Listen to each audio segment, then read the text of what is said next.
My shepherd, I shall not want. He maketh me to lie down in green pastures. He leadeth me beside the still waters. He restoreth my soul. He leadeth me in the paths of righteousness for his name's sake. Yea, though I walk through the valley of the shadow of death, I will fear no evil, for the most super intelligent power, force, and source of love and creation is with me. Its rod and its staff, they comfort me. It prepareth a table before me in the presence of mine enemies. It anointeth my head with oil, my cup runneth over. Surely goodness and mercy shall continue to follow me all the days of this death, and I will dwell as I do in the house of what I am forever. Who are you, Benton? What are you? Why, one with the most super intelligent power, source, and force of love and creation. Supreme authority.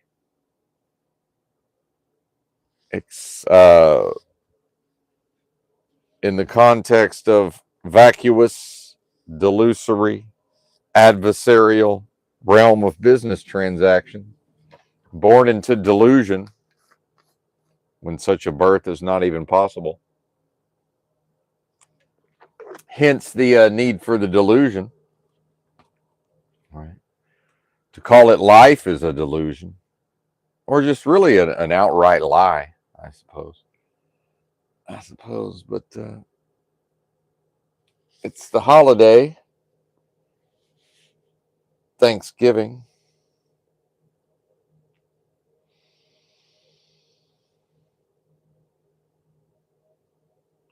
What I am is Thanksgiving, I suppose. Interesting, the internalization versus the externalization that I talk about so much. The idea of giving thanks, right? What does that even mean? Don't really care.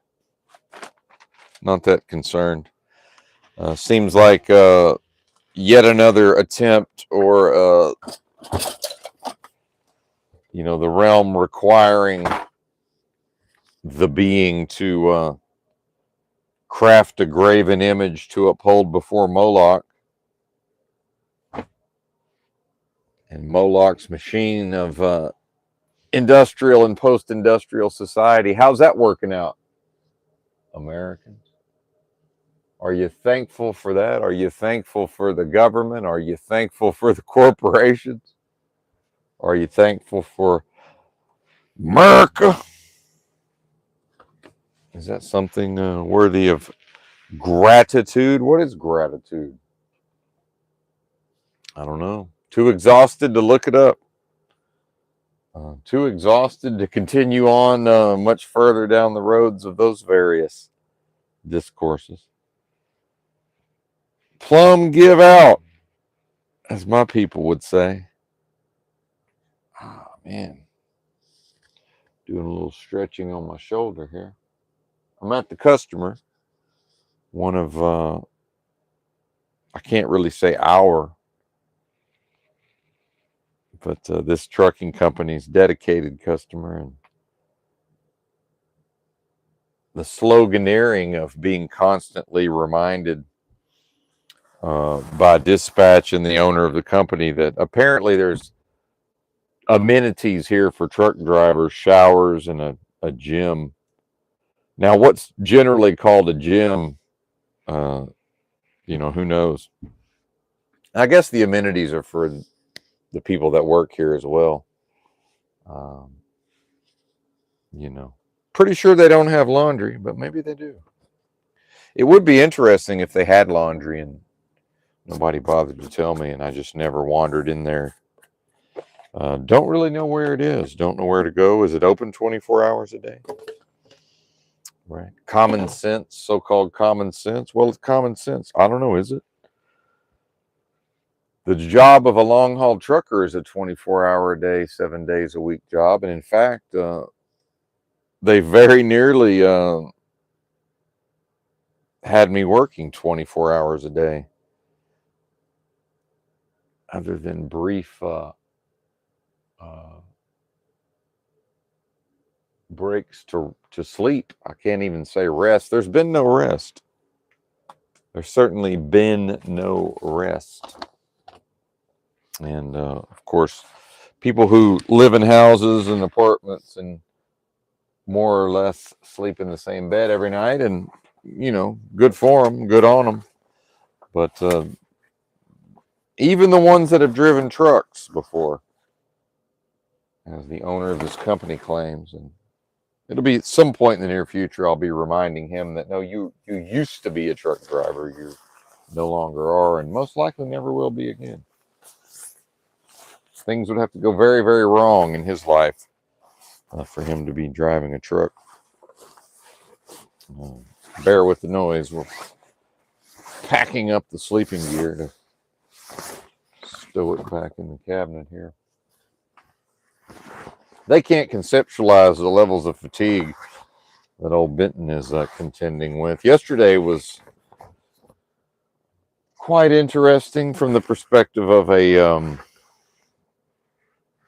of old Benton here, who's always enjoyed competition and competing with oneself and one's own body and physicality, and all of this is certainly competition. So, because it certainly did not seem possible when the day began yesterday that I would be able to do all of the things, drive all of the miles, deliver a load, pick up a load, and I did not seem like all of that would be possible.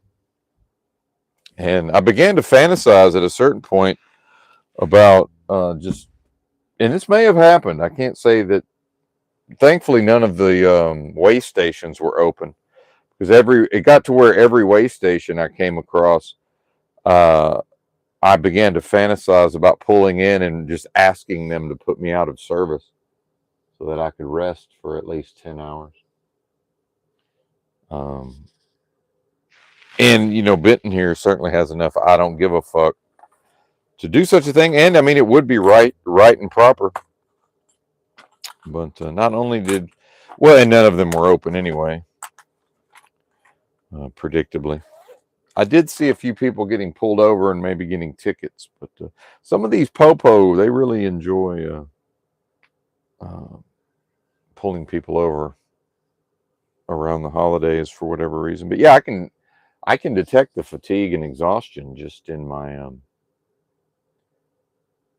I don't really have what it takes for these broadcasts right now, I'm realizing.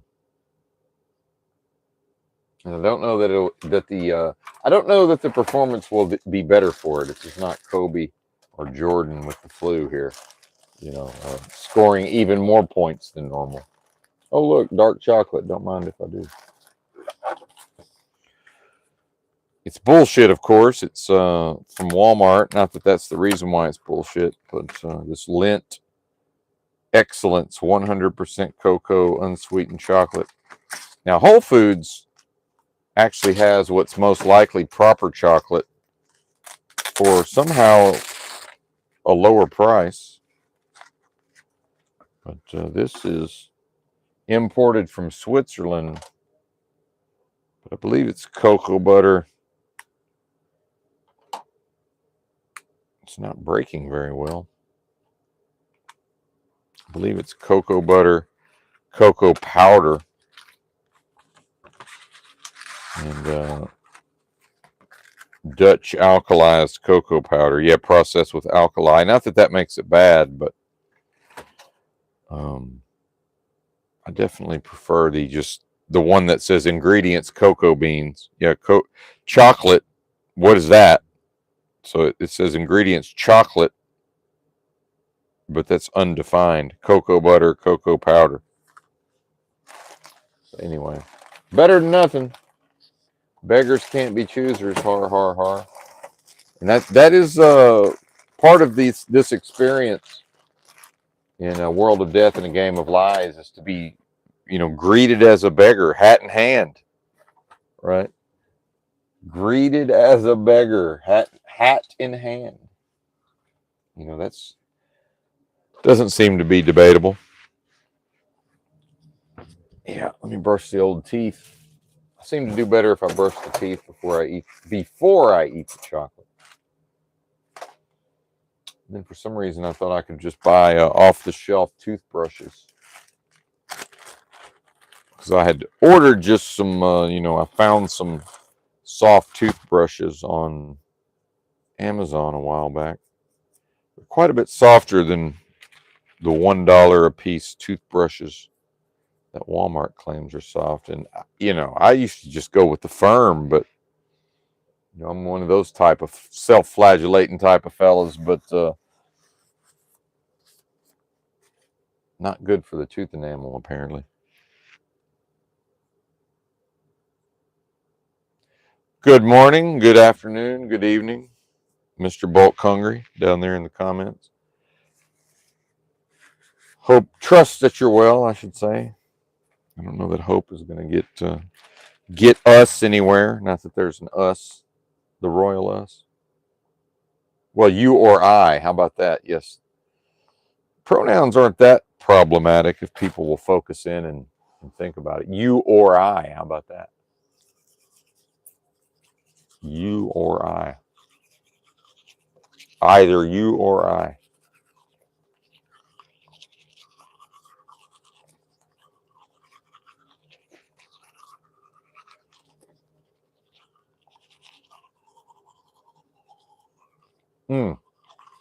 But yeah,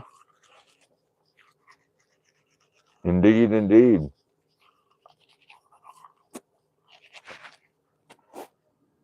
But I'll probably use this occasion to vent and complain about the trucking company. I mean, really, is it even possible to work as a long haul trucker and to not regularly complain about the company and the activities of this trucking?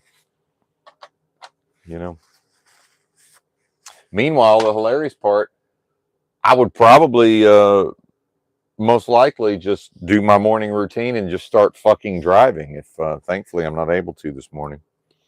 Yeah, exactly. Thank you. He says no. Yeah, it's not possible, really. It's not realistic. You know, it's part of the fun. It's part of the fun is complaining, which I mainly complain on here. I do very little complaining to the company. I know that maybe that seems counterintuitive. Yeah, there you go. Exactly. I'm glad you're glad. I'm glad you agree, sir. Yes, I agree with me and you. Hmm. Bought a scale because I realized that Walmart's closed today, so I bobtailed last night. Which actually it wasn't too bad in the Walmart, except I did not scope out my Walmarts properly. And on my trucker GPS, this thing claims to be a Walmart supercenter, but when you go to the Google Maps, it's just a Walmart, and so no produce and the smaller grocery section, which really isn't that bad. The smaller grocery section, except it was right before Thanksgiving, and they really weren't busy, but there were people in there. Made it hard to maneuver the aisles, but mainly went because I was out of my Mountain Valley spring water, which they did not carry at this Walmart, surprisingly. So we got $20 worth of Life Water, which can't say I'm impressed with, but whatever. Whatever. Probably should have went with the Fiji.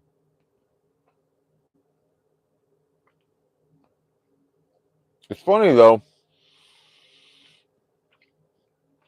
for driving the truck, it's 6 liters in a box for $10. And I'm looking now actually that it would be way more convenient to be able to have all 6 bottles in the box and just reach and grab without yesterday, every 30 minutes or so using my heel to kick one of the water bottles that was rolling around the floor of the truck, kick it away from the fuel pedal. So I don't know.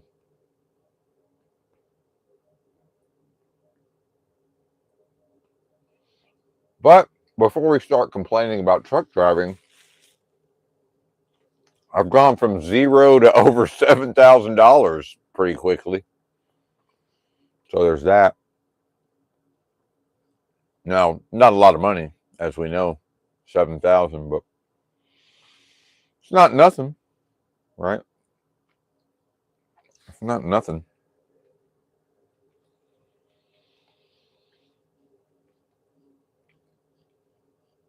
So, with 52 minutes left on my 11-hour hard-earned, yeah, I mean, that's interesting, but yeah, the bulk hungry in the, that's kind of hard to say. Bulk hungry. Bulk hungry.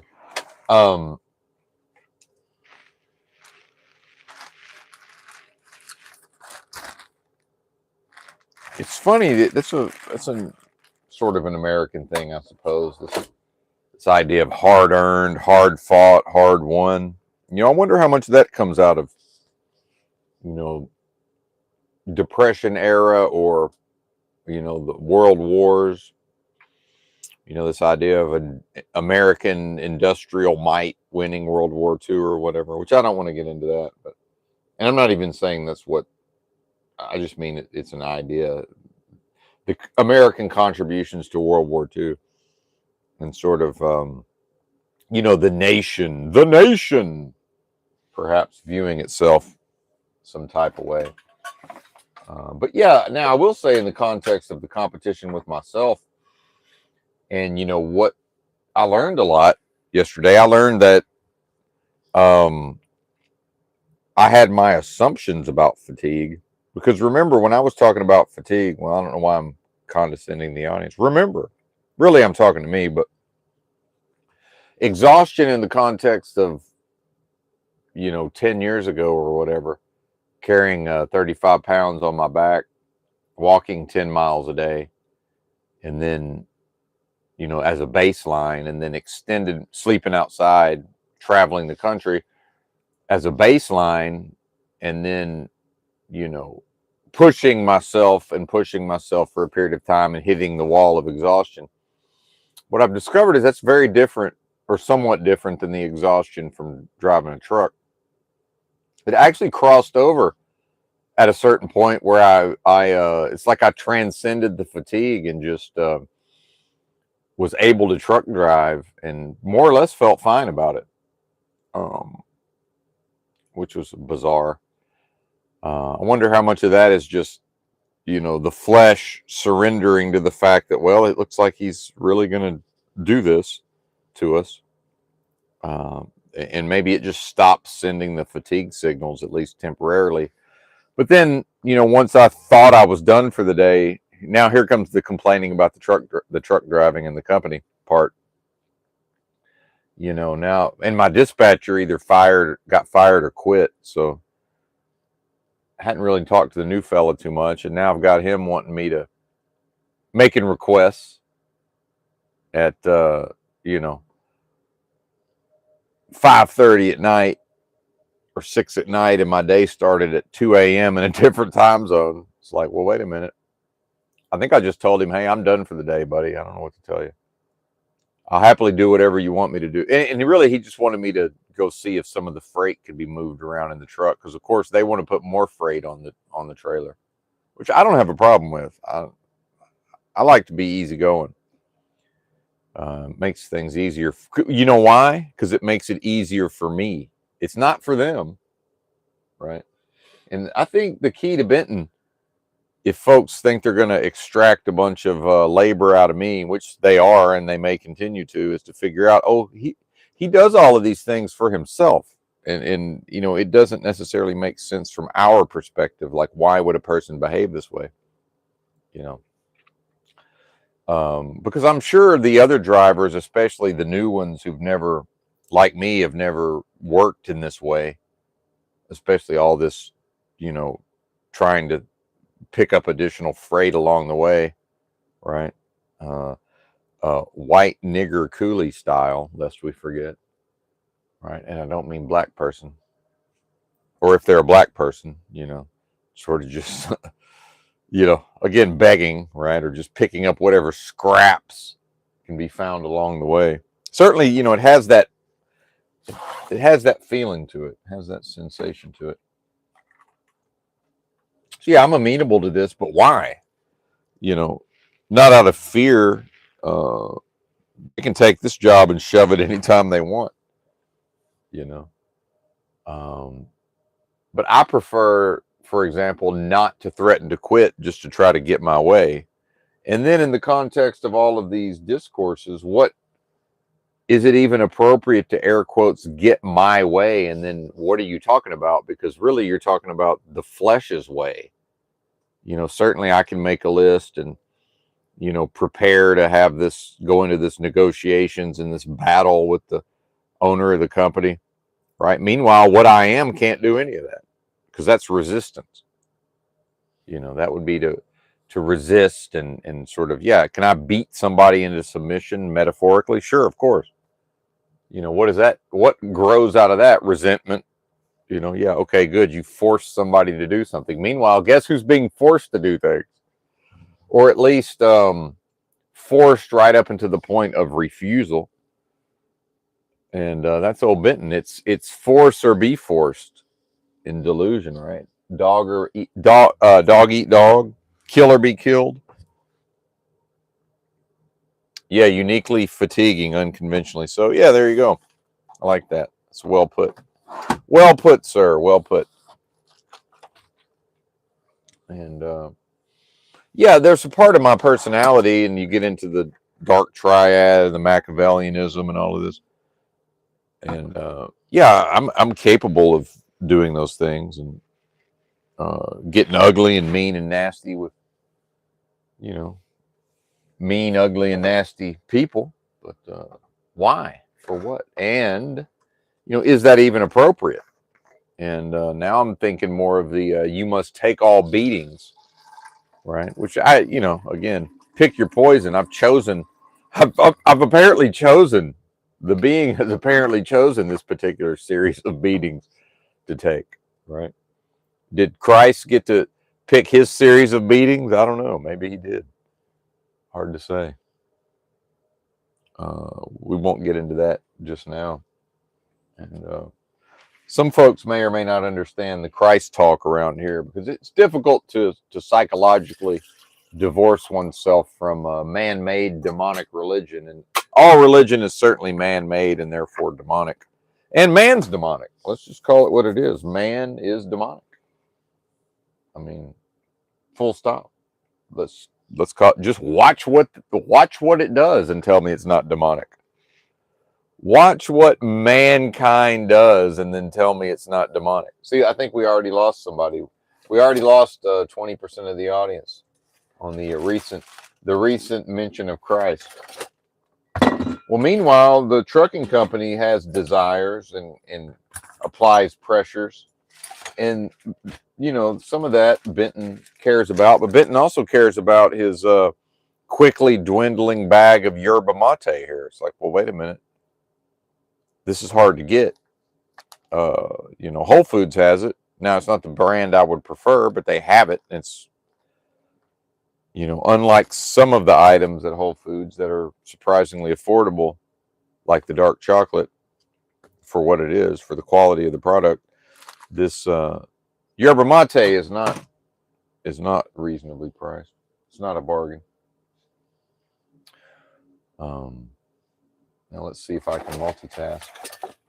Let's just ramble. How about that? Well, that's what you're doing, sir. Okay, well, good. Fantastic. So this morning, Benton's brain, actually, isn't even morning, but after sleep, here's Benton's brain composing all of these various strategies and, so-called arguments and, how to defeat. And this guy's, I like this guy because he's smart, right?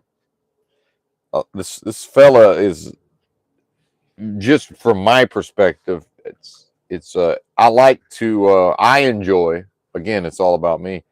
Benton enjoys interacting with intelligent people, and which generally means people more intelligent than myself, or at least in the way in which that person is intelligent. I'm not, more intelligent than I am in that way.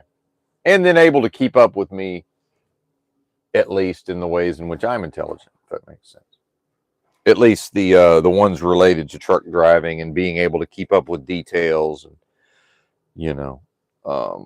make a sort of craft an argument on the fly. And I don't mean like we're mad at each other. I mean like,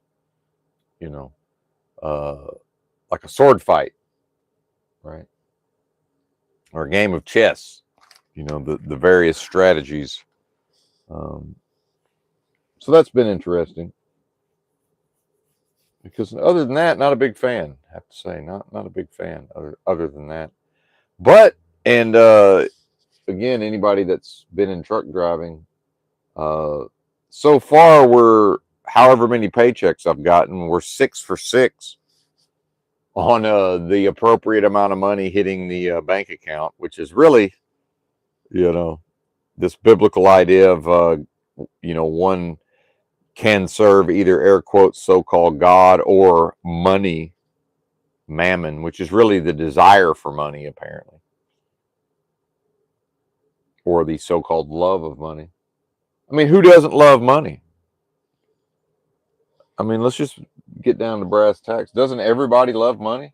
I mean, isn't that when I say mankind is demonic, isn't that what that means? I mean, what's more demonic than loving money? I mean, I guess there's things that seem more evil, but I don't know, on the spectrum of demonic activity, the love of money seems to be fairly high, and then the idea that that's the root of all evil. And then how often do you hear people who are otherwise intelligent, and I heard it yesterday, I don't know who the content creator was, but the love of, this idea, and they were referring to it as an idea, the love of money is the root of all evil. Well, how do people not know by now? No, they didn't say the love of money. See, I say it correctly. They said money is the root of all evil. Well, what do you mean? And it's the saying is the love of money is the root of all evil. However, I think humanity sort of tells on itself when it removes the love of part and just says money is the root of all evil. And I think that's an acknowledgement on some level that, the populace understands, at least symbolically, subconsciously, that because of the way this so-called life is conducted, it's based almost entirely in money. So yeah,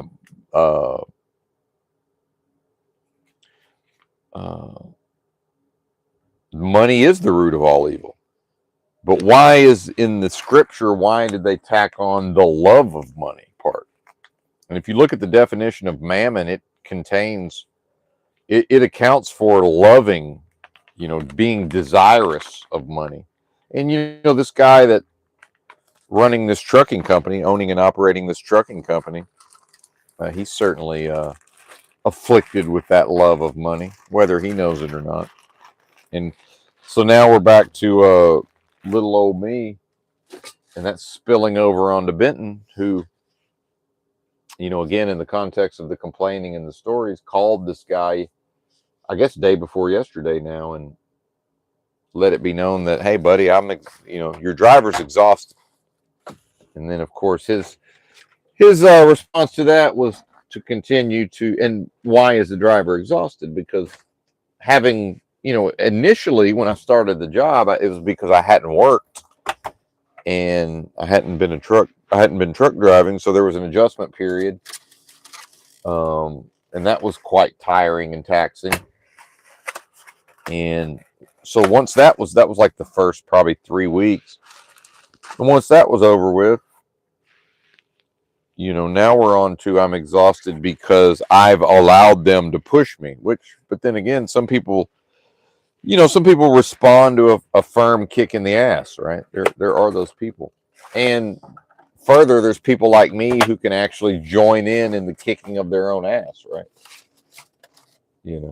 But then metaphorically, there's an element of like somebody who has a kick me sign on their back, you know the beast of burden that can be that responds to being driven forth, right? It's not to say that he likes it necessarily, but responds to it, you know and I won't get into the women topic, but just as an aside, when I back in those ridiculous days when I was learning a lot about dating and relationships, it was this idea of people have an idea of, well, women like this or they like, no, it's not about what a woman likes in the context of dating and relationships. It was about what does she respond to. So it's not about my own preferences and then what I actually respond to. And of course, that's always what in a context, what I respond to in a context. Removing context, what is the royal we even talking about? We need the context. Always need the context. So yeah, it was fun on some level, just sort of starting out the day, just assuming, well, this is, probably not possible, but maybe if I dig deep and really gut one out, uh, in the sports vernacular, and my ancestors were, my people were football players and all of this, gut one out and be victorious. And I don't pick up and deliver on time. I don't give a flying fuck. I don't care what's in the trailer other than what I need to know to drive it correctly and not have the freight be damaged or whatever. I don't care what's in the trailer. I don't really give a fuck where it's going as long as it's going somewhere that I'm willing to go. Don't care. Why would I? Who gives? I went into truck driving to drive the motherfucking truck, not because I'm interested in conveying goods from point A to point B, because really, I have to count the vitamin D drops. Probably somebody who's actually interested in that would be going to logistics and not on some level spiritually attack and make a mockery of themselves by being a filthy, disgusting, disreputable truck driver. Because make no mistake, people cannot respect truck drivers. People can pretend, right? They can have their own agenda or their own brainwashing or their own indoctrination, and they can pretend like it's some noble, important job. Nobody respects truck drivers, and I don't care what they say, because it's not a respectable thing. It's not a respectable way to behave. It's just not. Uh, and the vast majority of the time, whatever's being hauled, it's not necessary. It's not so-called life-sustaining. It's a bunch of nonsense, just like consumer society is a bunch of nonsense. So, it's in the context of consumer society. Therefore, it's that which is nonsense. So probably whatever's in the trailer is, you know, uh, in large measure, probably bullshit. It's just, nonsense. A bunch of fucking nonsense. Oh, let's all pretend like that's some noble undertaking and like it's a sacrifice. Yeah. Meanwhile, what's in it for Benton? Well, he gets to live in a truck. I can't say for free because they've been taking the rent payments right up out of my ass here lately. I can tell you that. Goodness gracious.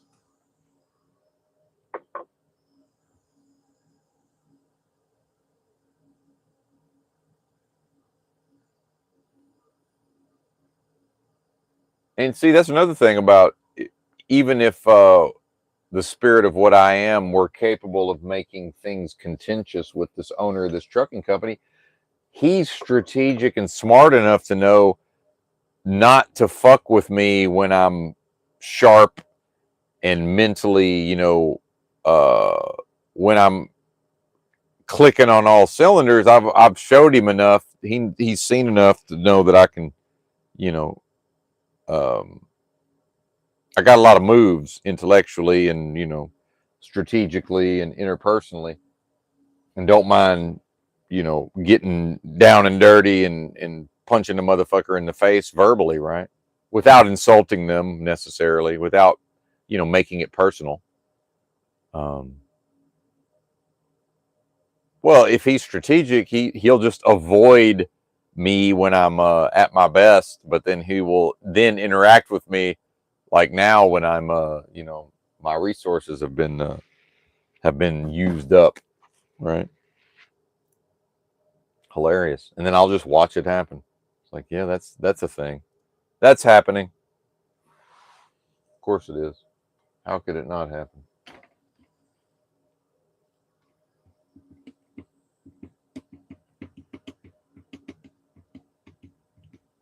All right, focus. Focus on the eggs. The egg drink.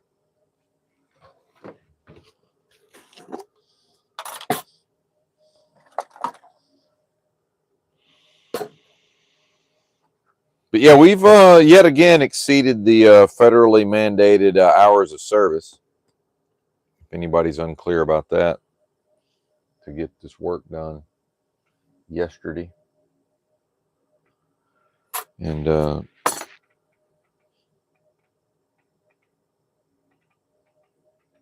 fought some traffic, the pre-Thanksgiving traffic near west of Boston, I guess. That's a strange noise my stove's making. What is the meaning of this?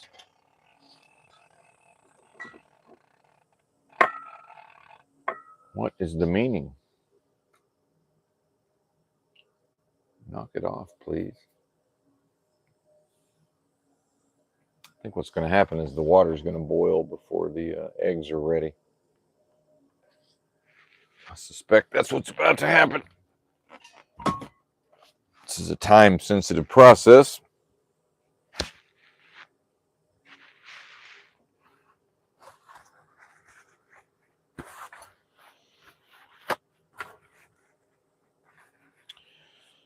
So, in convincing me, after I told him that I had hit the wall and attempted to beg off from even doing what I did yesterday, he failed to tell me that they were going to try to have me pick up even more freight today. And I don't give a fuck that it's Thanksgiving. Really, doesn't matter to me.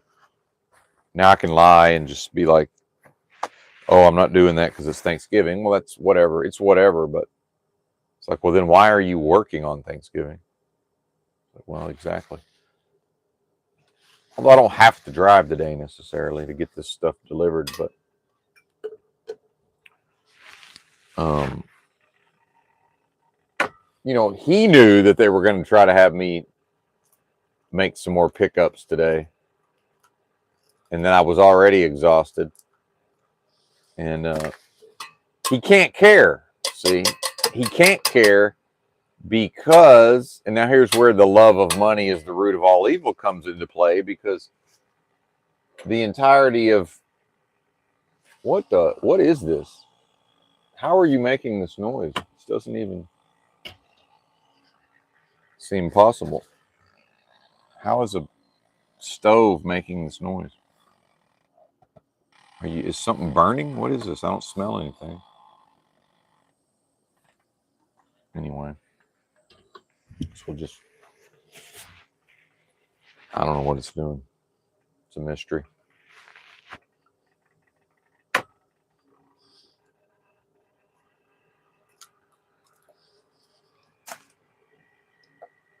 And in a way, it's probably good because now I've been ordered to not leave town until the owner has a talk with me this morning, and not in a "oh, you're in trouble" way, because I mean I can't really be in trouble. That's not a thing. But actually, it's more sweet talking. Which, you know, I'm not attracted to, but I'm not necessarily opposed to, you know, being sweet talked here and there. But this guy's already shown me he's going to do whatever the fuck he's got to do to get the money. And if that means, old Benton allows himself to get pushed when, if anybody knows anything about my personality, I have absolutely no problem telling somebody to get fucked. Whether telling them that in those terms or however I choose to convey it, if I choose to not do a damn thing today and just sit in this dock all day, that's exactly what's going to happen. That's what I choose to do. But there's no glory in that, right? In the past, this is where people call it ego, which I don't really think that's what that term is really means or is supposed to mean. But in the past, I would sort of kind of identify as a person who could call their own shot and say, well, I'm not doing that. But really what we're talking about is resistance. So in fact, it seems to me like to resist, right? To resist in that way, that's not the spirit of what I am. What the spirit of what I am does not know how to resist, meaning to engage in an interaction and to use resistance to get one's own way, right?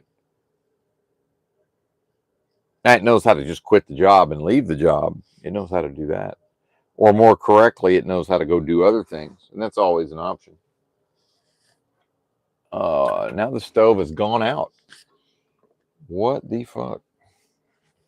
Oh, I think are we out of fuel? Well, that's what the noise was, bozo. I wasn't paying enough attention. I knew one of my cylinders here was close to empty. Well, that's what it was, sir. Mystery solved.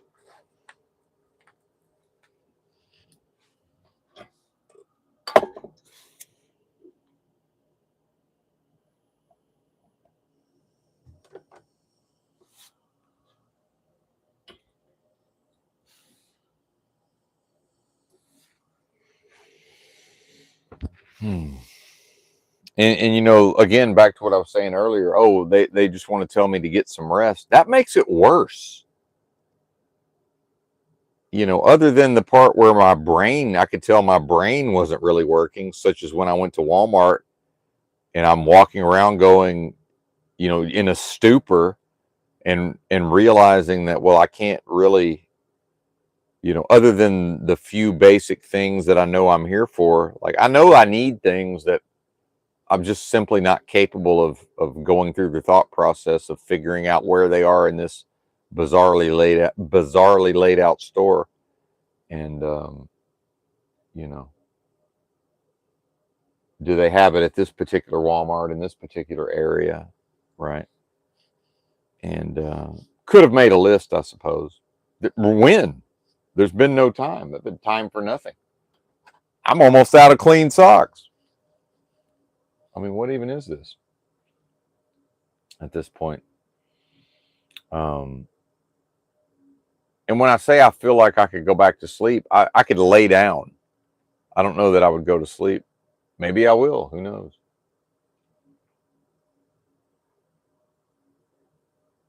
Who knows? But there's no now. It's a time thing. It's an amount of time. It's an amount of rest in a particular period of time. See,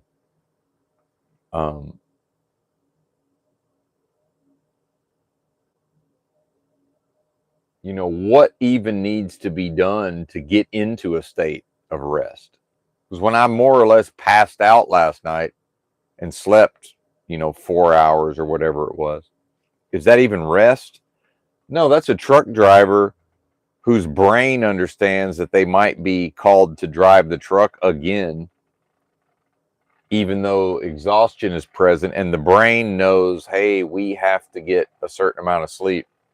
And in fact, less could be more, which it's counterintuitive, but the more can be worse, because then the body gets into, if the body starts trying to rest too much, and it's hard to explain, but so I pretty much felt fine physically by the end of the day, which is crazy. That's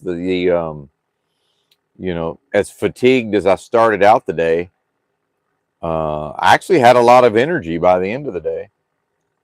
So when somebody says they're tired, it's not necessarily lack of energy. It's it seems to be the depletion. Stove's still making noise. The depletion of like specific resources, and exhausting them means they're gone, right? There's nothing there. There's nothing to tap into. It's all of the resource has been removed in its entirety. That's what exhaustion is, by definition. Um,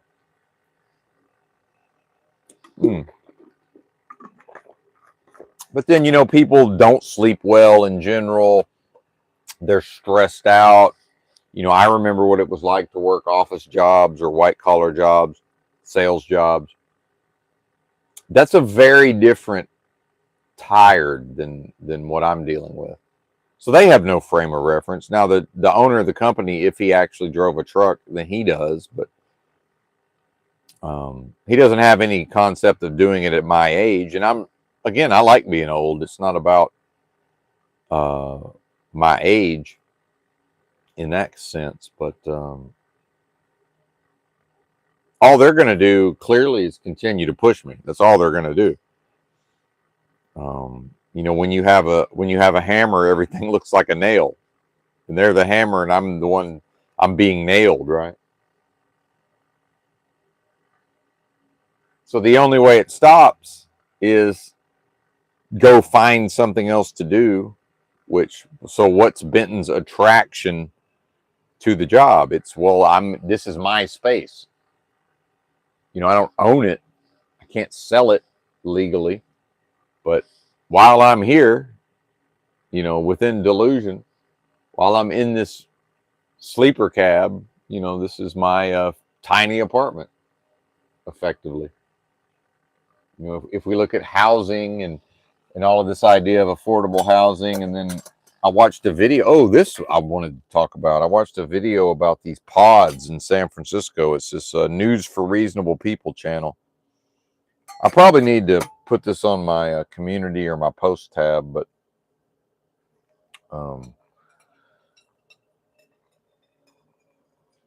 maybe I will.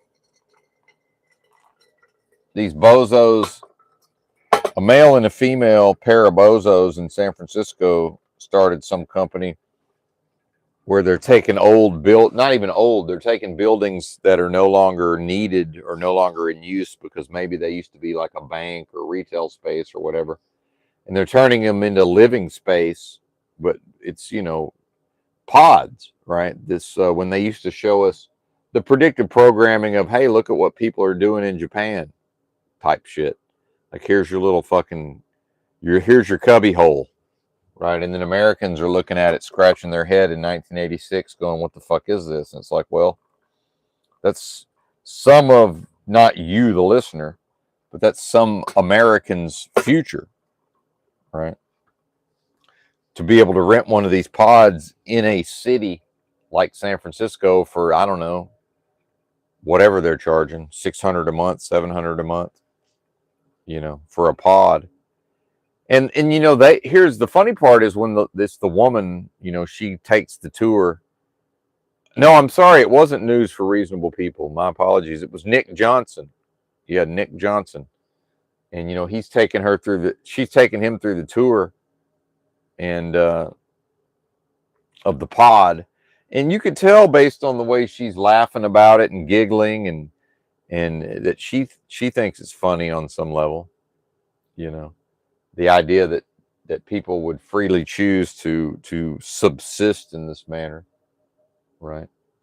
In a little cubby hole, and then access to communal spaces, and then of course the management. It's up to the skill level of the management to go through the applications, and with the limited amount of space, if they've only got 30 pods and they're mostly going to be able to keep them full most of the time, then it's about making sure they don't get any weirdos in there, or at least if they do get a weirdo in there, make it somebody like Benton who will just mostly just fuck off and know not to be weird around people, but it'll still be weird around people. I mean, you can't completely eliminate the weirdness. And this woman and this man, I guess probably in their 20s, maybe their early 30s, they definitely were weird, because it's a specific type of, it's not even liberal. I mean, I think the problem is people say, oh, liberal. It's not. Liberal has nothing to do with it. This is leftist, collectivist, Marxist, gender studies, fucking queer theory, intersectionality, feminism. But I mean, like, even feminism has become redundant. But this is people who, they've practiced inclusion and all of this gender studies and intersectionality to where they've almost come out the other end of it. So at some point after they've, in the context of the interview, after they've hit all the high points of making sure that they, give the communist and the Marxist and the collectivist talking points around, inclusivity and marginalized groups and all of this, which they didn't directly refer to, which is even more interesting. It's up to the listener, myself in this case, to be able to pick up that coding, right? It's all quite encoded. And so 4 or 5 years ago, when people in the so-called truth community, not anybody that listens to this channel, but I was being made fun of for admitting to reading like gender studies type material, or knowing about intersectionality. Well, this is why I learned all of that. This is why it was interesting to me, because in a sociological, psychological, anthropological sense, like, we are all living it, whether we want to or not. And by living, I mean, within the protracted experience of death. It's, it, at the level of animated death warmed over, these things I'm discussing are being animated and warmed over. And so now and again, now we're back to the waking dream, surrealistic, unreality, deja vu all over again from Benton's perspective.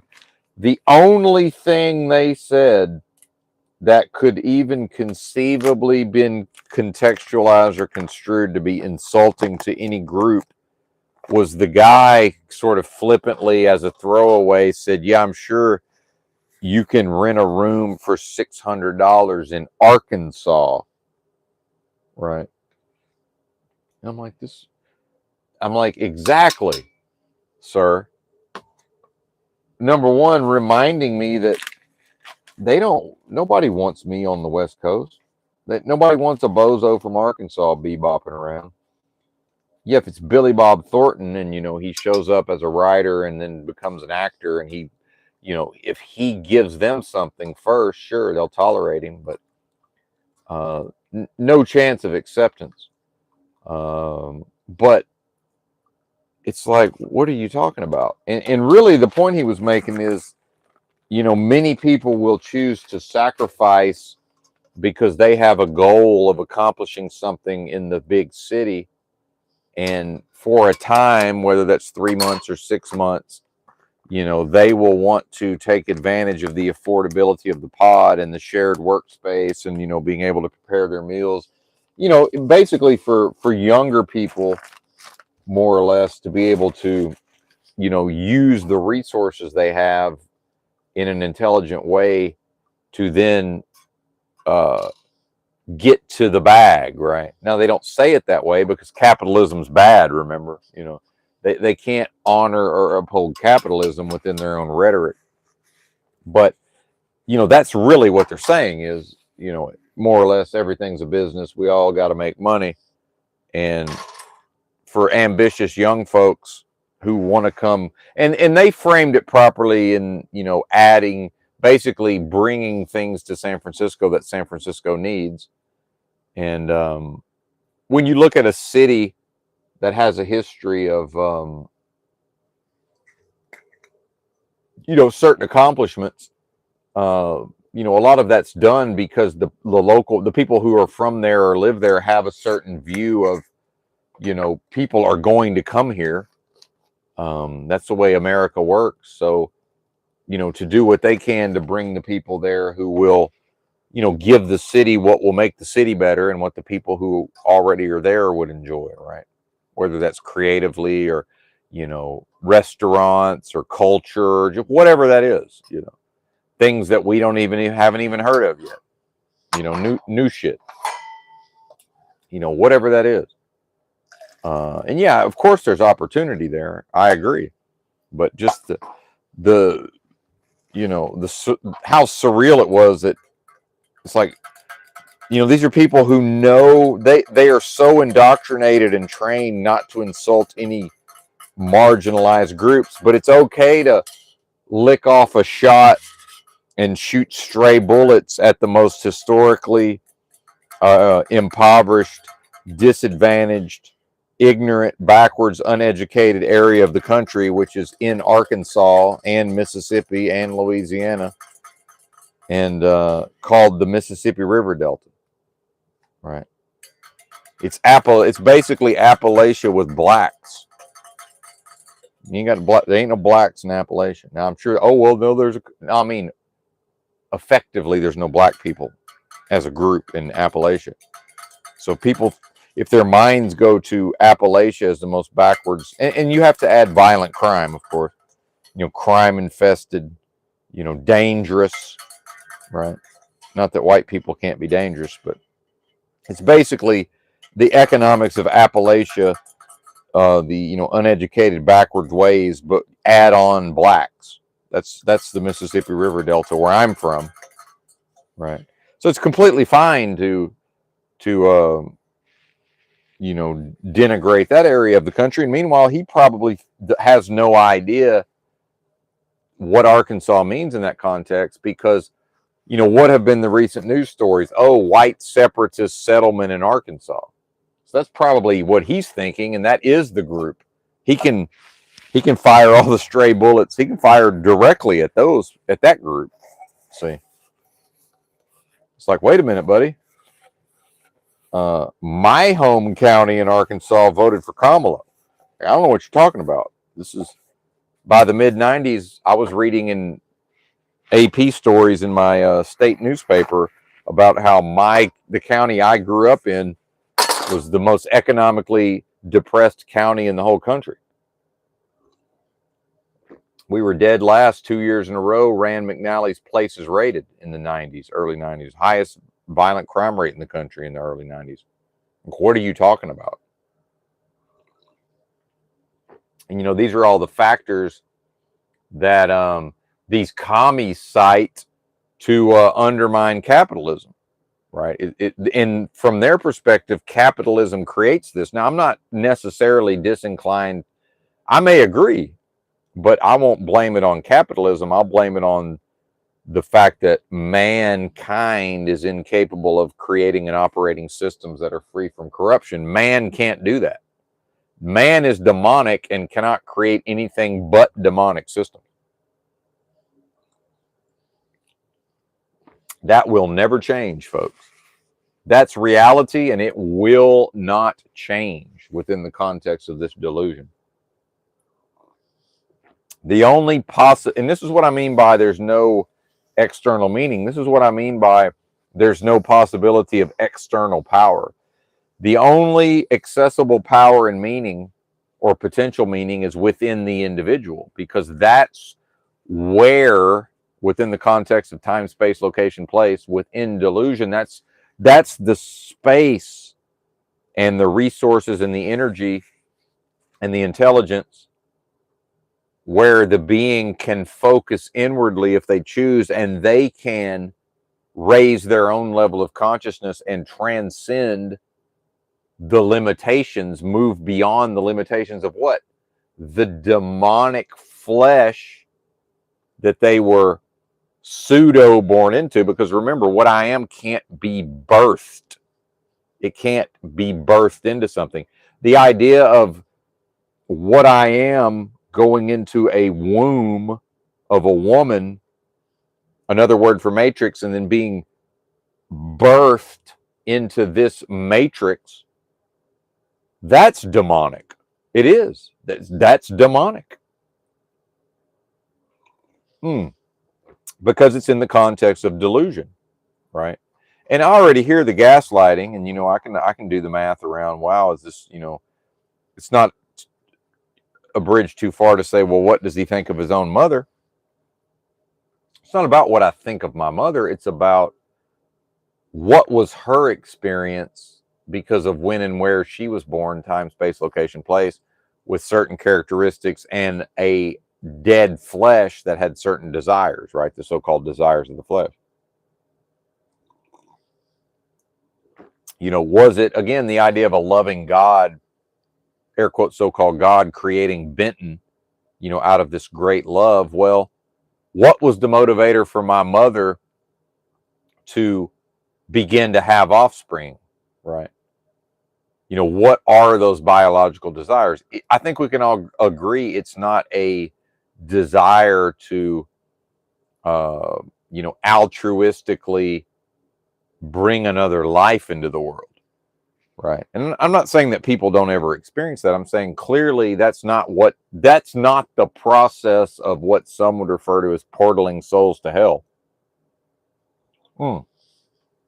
I view this place as a crossroads, a heaven or hell realm, because again, the spirit of what I am, and this is at the level of true knowledge of self/self-realization, what I know myself to be, in that internal space, is the potential to transcend all of these various limitations. Birth itself being one of the limitations. To be born of a mother into this delusory realm, that is a limitation, right? And delusion is a process to take an unlimited force of creation, love, expansion, authority that, again, it can't be defined in relation to time, space, location, place. Time, space, location, place are defined in relation to it. See? Inverse, and the delusion is seemingly rooted in or based upon inversion, right? The inversion of what? Well, in many ways, the manifestation of the spirit of what I am as it unfolds, as it expands, as it creates. Not because it chose to do so, because that's its nature. Now, because of its own nature, of course, that's what it would choose to do. So, surprise, surprise, here's Benton allowing himself to be pushed to do something that is consistent with his nature anyway. Again, growth, expansion, movement, propulsion, in the context of truck driving. And here's antithesis to judo: use one's own momentum against them and to bandy them about to do what? Again, to perpetuate evil by loving money, right? And to base this so-called life on money and monetary and the transacting of business. Because ultimately, what I am can't give a flying fuck about what's in the trailer, where is it going, what's the purpose, who profits, who benefits. Now, why isn't it discussed who loses? You got to have losers out here. How are there winners? How are there people who may be on the way to, garnering or capturing some measure of wealth for themselves, such as the owner of this trucking company? He'll probably never be truly rich monetarily, but Rich is defined as everybody who has to go to a place and do a thing every day to maintain their present lifestyle is poor. Period. Now, so some poor people, like my father, uh, temporarily experience relative affluence, and in my father's case, for decades. You know, probably for 30 to 40 straight years, he was able to just, you know, write a check for a brand new home, you know, write a check for a car. In fact, multiple cars. You know, that ain't rich. That's what people think of as rich. You know, reminds me of riding around with ex-wife number one and her uncle and his wife, white lady wife, and uh, cracker person, and just driving around and looking at houses, and she referred to the people who lived in that neighborhood as rich people, and I'm looking at the houses going, this is like my parents just bought a home pretty similar to this on a bigger piece of property with a fucking recreational lake in the backyard, you know, not with boat access, but you know, the lake is right there on the fucking lake. And it's like, yeah, these homes might be a little bit bigger, McMansion style, but why are they 500 feet away from each other? You know, crammed into Bentonville, Arkansas, up there by, you know, Walmart headquarters. But my immediate thought was, oh no, lady, these are not rich people. Now, I didn't say anything, but my brain just immediately went, these are not rich folks, because my parents are operating on this level and they ain't rich. See? Now some will say, oh, well, their wealth lies in other areas. Well, wait a minute. This is America. It's capitalism. We only measure in money. We all know when I'm talking about being wealthy or rich, we're talking about money. We're not talking about anything but money and the capacity to get money. And some would view me as rich in a way just because of what I make every week when I'm working, you know.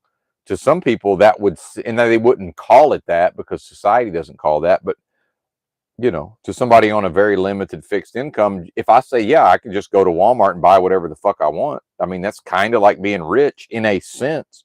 I don't even have to think about the price. I don't have to think about the cost. I can throw it in the buggy and go check out and not even think about what is this going to cost. And then kind of look at the total like, damn, that's more than I'm used to paying. You know, that sticker shock. But oh well, better time to get back in the truck and hit the road. You know, and part of me going shopping last night, I ended up going to a local grocery store also. I'm in Connecticut, but you know, part of that was just sort of, yeah, I don't like to go out at night. And normally it's fairly close to bedtime, but it's like, yo, it's like, if I'm going to be busting my ass, I might as well go in the store and buy some stuff, right?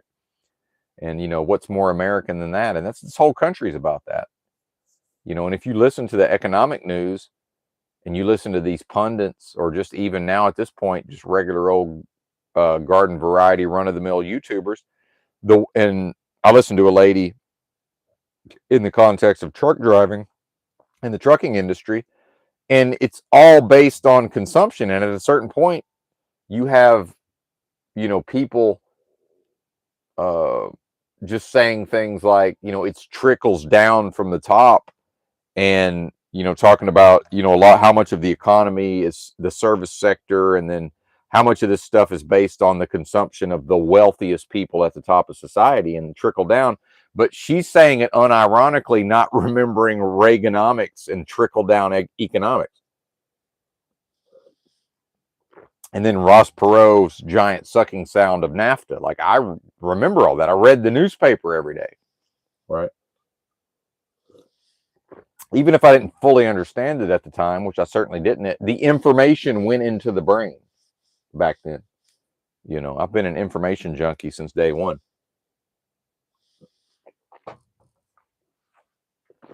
It's like, I just want to say to her, do you hear yourself? Like, I don't think she even understands what she's saying. And then, so part of the crafting a graven image to uphold before Moloch is to be ensnared, so ensnared and fully identified with these economics and all of this, is to view it as desirable. In the context of analyzing why freight rates can't go up while all the bozos in truck driving are just assuming that because in the past the rates have always gone up and down, up and down, up and down. It's like, yeah, but if everybody also seems to understand that the powers that be are bringing in a new system in a way, you know, the idea of a new world order or whatever you want to call it.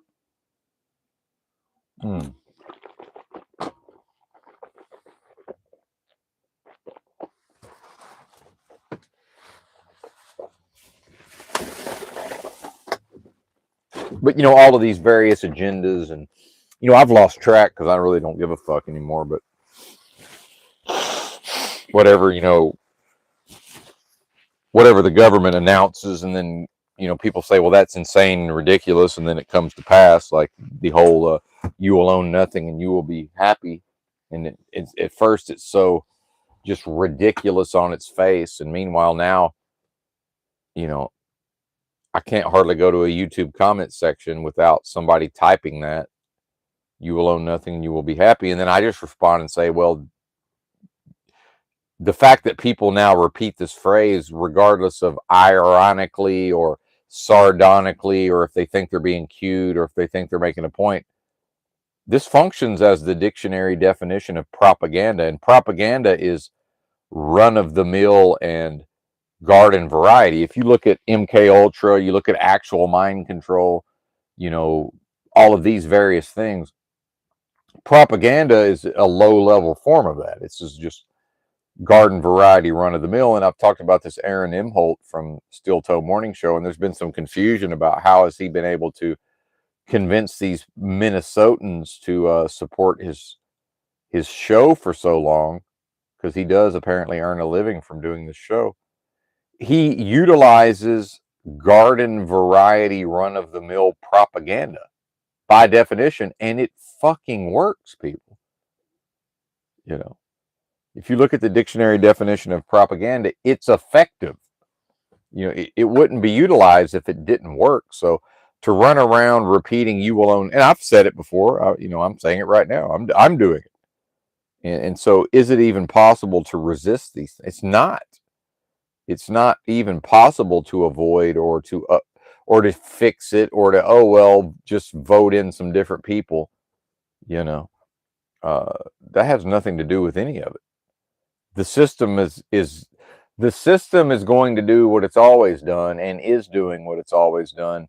It perfectly performs whatever it needs to perform, and it does that through utilizing the populace as a substrate, just like this owner of this trucking company. If he's going to be successful monetarily, and maybe is to some extent already, then he's doing that by operating my own, what is referred to as my humanity, by proxy, right?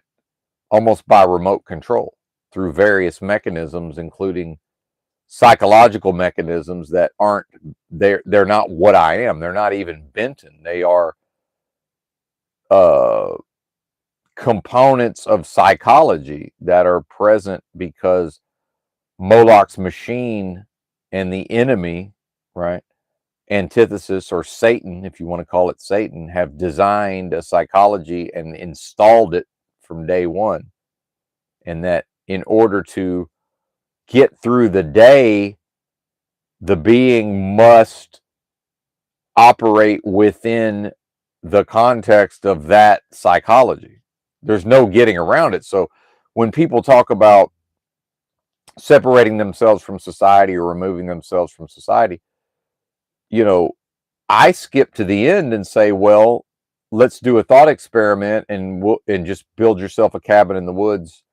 You know, it doesn't have to be Unabomber style. The fact is, the society goes with you into the cabin in the woods because the society continues to operate in your psychology. Just like when I woke up this morning, the parts of my own psychology that is tied up in interpersonal dynamics with respect to this job, it was already strategizing, and it was already putting forth agendas. Hey, basically, for your consideration, sir, for your consideration, and then a being such as myself who's evolved and grown and developed certain attainments spiritually and mind, body, and spirit can then observe the thoughts and feel a reaction emotionally, a perceptive reaction, a logical, reasonable reaction, and an intuitive reaction, and then either allow myself to be pulled away and dragged away by that,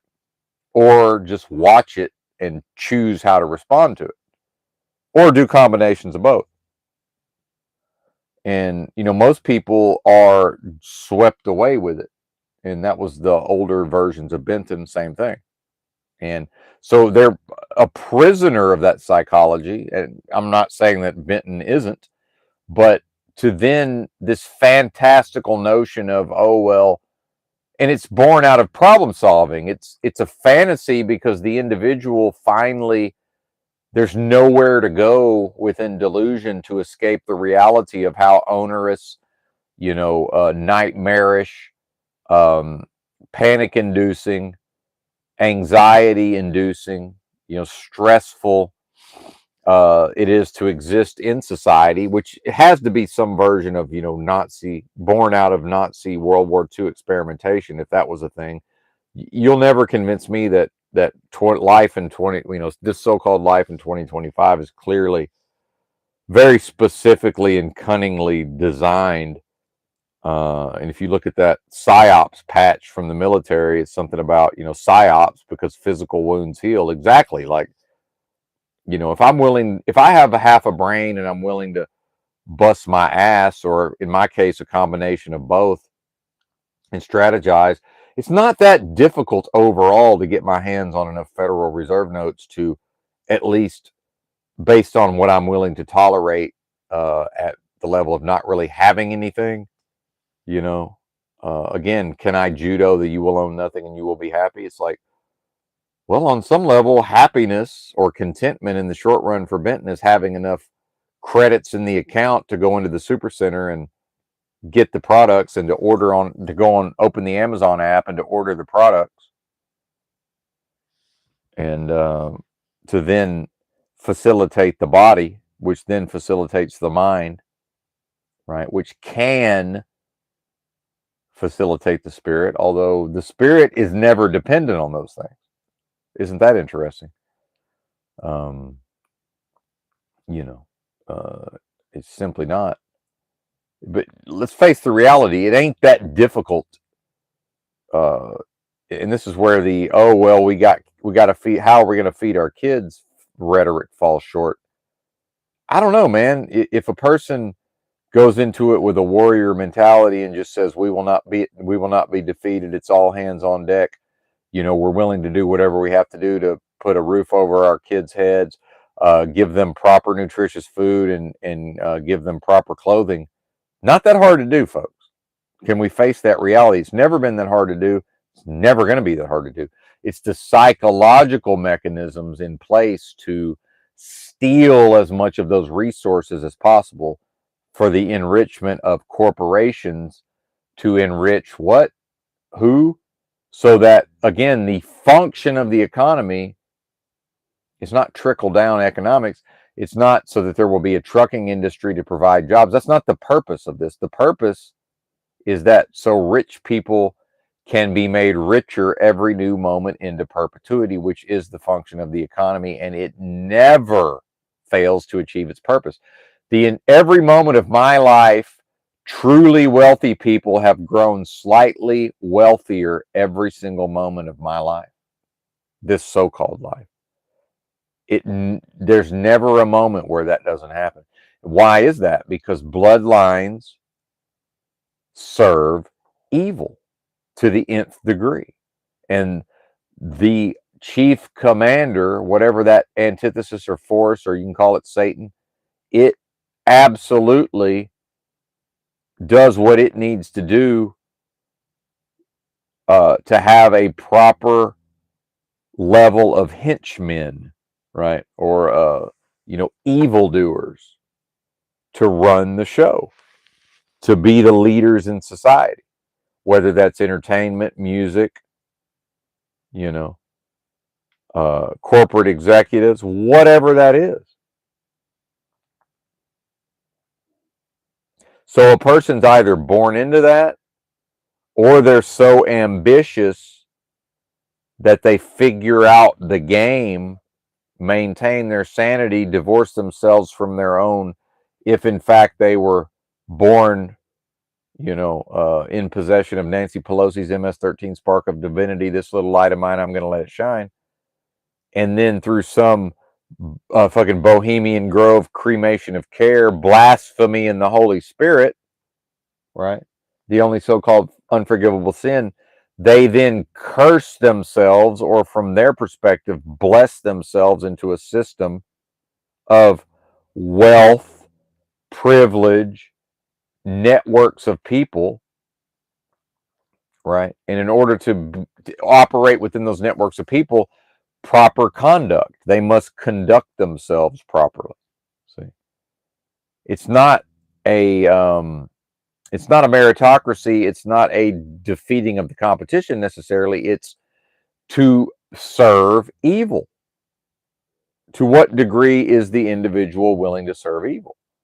So, what is Benton doing in service of evil to get enough resources and to have his own limited physical space, as itinerant and nomadic as the lifestyle may be? It's got heating and air. It's got, four or more expensive fucking batteries, right? With a computer system that there's an inverter, and once that I'm looking at a voltage, once that voltage drops below like 12.1 volts, the computer will tell the engine to start to recharge the batteries. This is all for free. Now, again, I don't own it, but wait a minute, you will own nothing and you will be happy. So the fact that I'm the person here for today who's has access to it, unless the agents of the company show up and evict me, right? It's mine, effectively for today at least. Meanwhile, within the context of this extrapolated or extended process of death, none of us are promised tomorrow anyway. And no matter what we do individually, it's a day by day experience. So Benton can always choose to just take the truck driving. We'll just take it day by day, right? One day at a time. That cliche. You say, well, on some level, Benton, you perhaps understand that in the short run, you're going to do whatever you have to do to keep yourself, with the resources to do what you want to do, which is to purchase specific products, and which is mainly food, supplements, and clothing primarily. There's very little that Benton wants beyond that. And some would say, well, those are all needs anyway. Well, not really. Not if a being has it's not life, it's not living, not when a being has subsisted within the context of animated death warmed over in the ways I have for years, living in the streets with almost nothing. you know um, this is quite comfortable by comparison. So then it's like, well, now we're back to what? Benton must take all beatings. Now the thing is, Benton can strategize and he can understand, well, I can choose to say no to some of the beatings some of the time, right? Like today, I'm most likely gonna hear the owner out and say, that's all fine and good, I got nothing to give you today, partner. I don't know what to tell you. You're requesting the mobilization of a resource that can't be mobilized at this time. So I don't know what to tell you. It's sort of like the trucks broke down. Well, your driver's out of service. And then I understand there will be all the questioning about, okay, on what basis, when will the driver be back in service, and on and on and on. And some of that can be in negotiations, but the spirit of what I am, again, is it going to freely choose to provide resist? And it shows you the evil of business itself. Is the spirit of what I am going to bow down to something lesser than what it is, which is the system of money, the system of business transacting, the system of negotiation, which I'm actually quite adept at negotiation when I choose to be, you know, spiritually and based on what I'm doing, is it even worth it or appropriate, or to just let him make an offer, let him and remind him, hey, what about this 80 miles I drove yesterday? You told me anything beyond 3,000 miles was 60 cents a mile. How is that tracked, right? And then again, with the increasingly sensitive internal space, just the slight shift in emotion and just this slight tingling of some specific tissues in the body associated historically with some repressed, low level stagnated energy, that it's not even really appropriate for me to view it that way, right? It's more like in the context of taking all beatings. Benton, in a way, has been beaten senseless, and now the person who's been beaten senseless is sort of being provided, in a way, it's all optional, right? It has to be a choice. It has to be consensual. So that's how the realm operates. I must opt into these things because the realm has decided, at least for this time, it's not going to have direct slavery except through the prison system, the so-called 13th Amendment to the Constitution.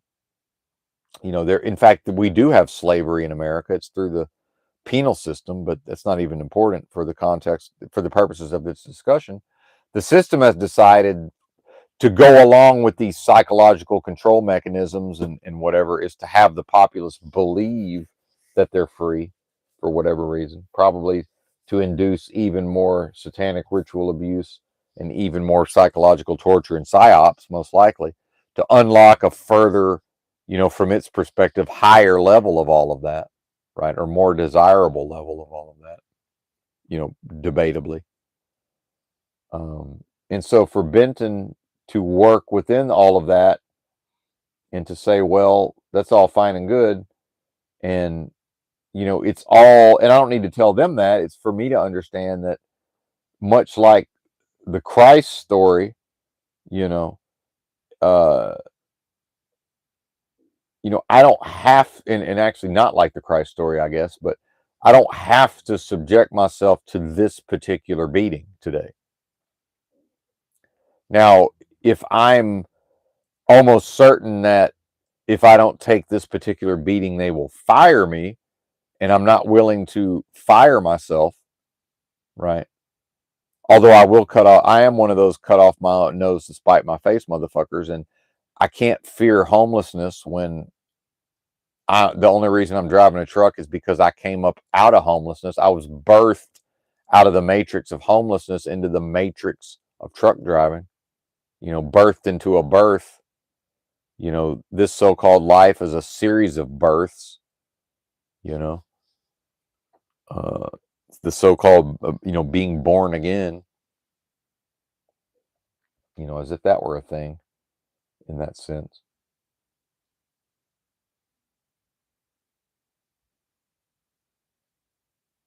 And then, is there enough of a carrot and a stick for these people to realize, well, and economically, does it even work mathematically? Because, you know, they know as soon as it tickles my fancy, I'm going to quit.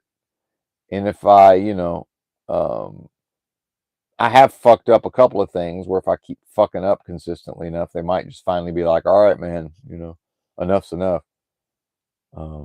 Hit the bricks.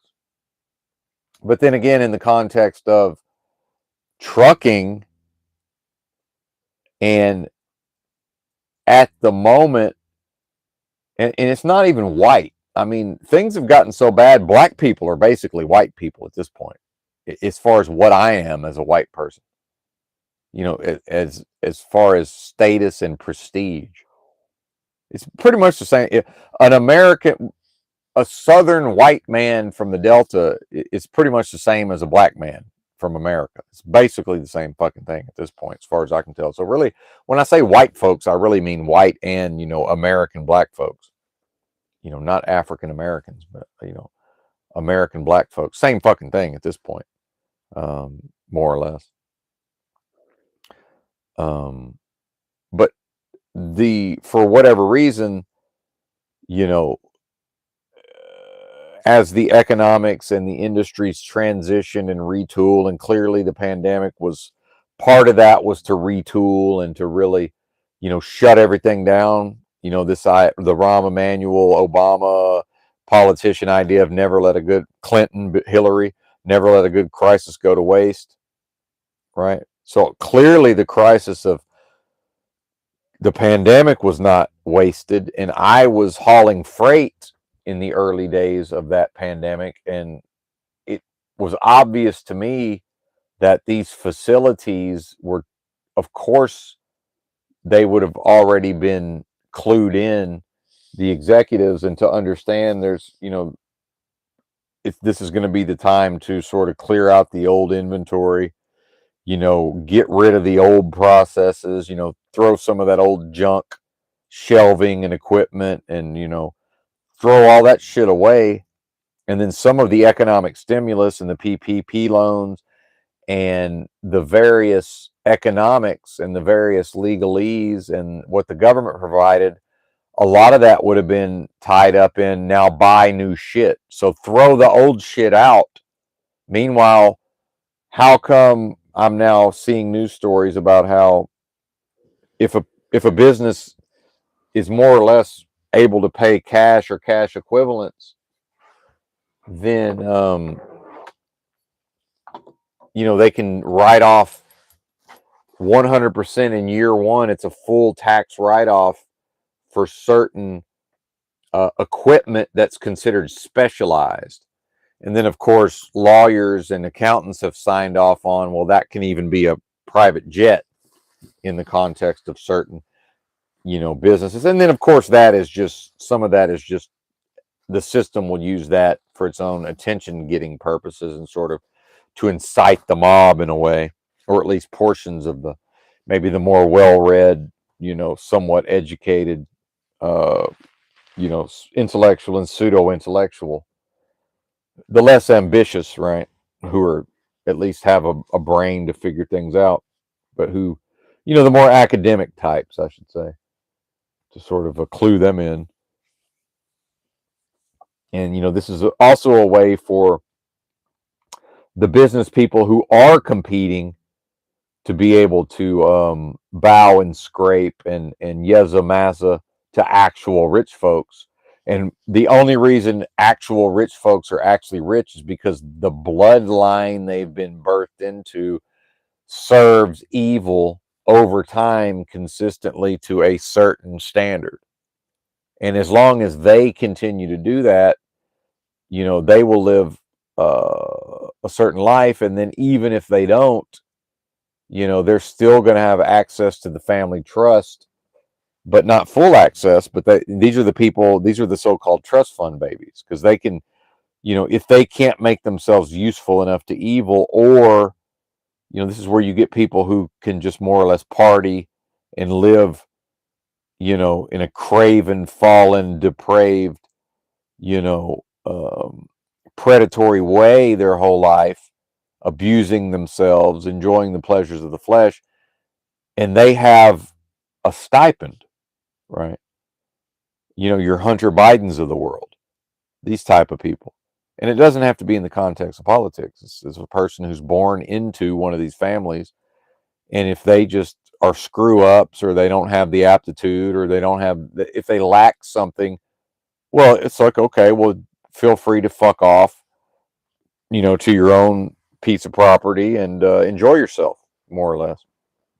And of course, that very enjoyment, the Hunter Biden activities, well, of course, it all ends up serving evil. Now, some of these people, they want to have it look a certain type of way, the more hippy dippy granola, compost side of things. And, maybe they go, buy a pot farm in, Northern California or whatever back in the day, or they follow the Grateful Dead and do what?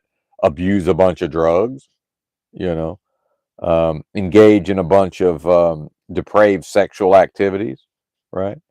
And surprise, surprise, they always have the resources. If a person has a wicked desire to eat themselves to 600 pounds and to keep eating, how come they never suffer from a lack of resources? How come you will never once hear, well, yeah, hey, I heard you used to weigh 600 pounds. How did you lose weight? Well, it turned out, they cut my welfare off, and the people who were bringing me all that food, they died or whatever, so I lost 400 pounds. That's not possible. That will never happen, because as long as that person wants to serve that form of evil consistently day in and day out and make that their life's purpose, okay, here you go. Here's the here's your dozen eggs and your pack of sausage and your pound of bacon for breakfast, and then wash that down with a gallon of orange juice and a box of honey buns. Like, what's that cost? And then lunch is you know uh 3 different fast food restaurants, and I mean like a full fucking, what would have been $15 when this was halfway reasonable, you know and it wasn't even reasonable. But if I was going to Wendy's in the 90s and I was getting a combo meal for close to $6 with tax, and that was calorically, that was an entire meal on the high side of a meal. These people back then would have been going to 3 places, so they would have been spending a minimum of 3 times what I was minimum, right? So where is the money coming from? How come there's always a person in the My 600 Pound Life video who brings them the food and delivers it better? Because that's evil. See? And so the people who make themselves useful to evil, they're never out of business. They never suffer a lack of resources.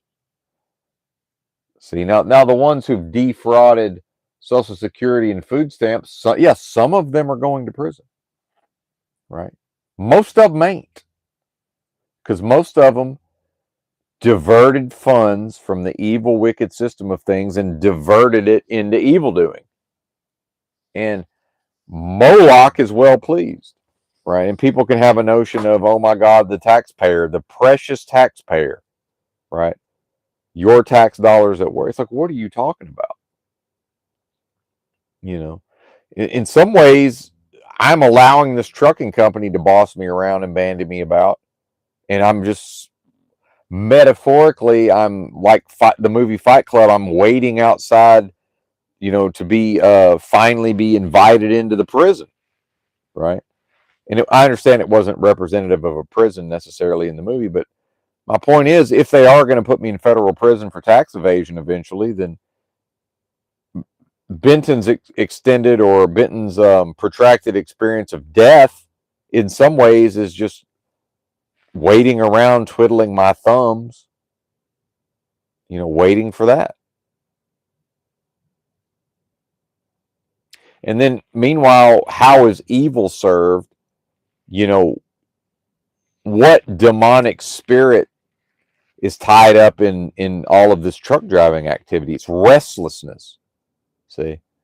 So it's easier if they figure out how to run me properly, and if more often than not I wake up at 2 a.m.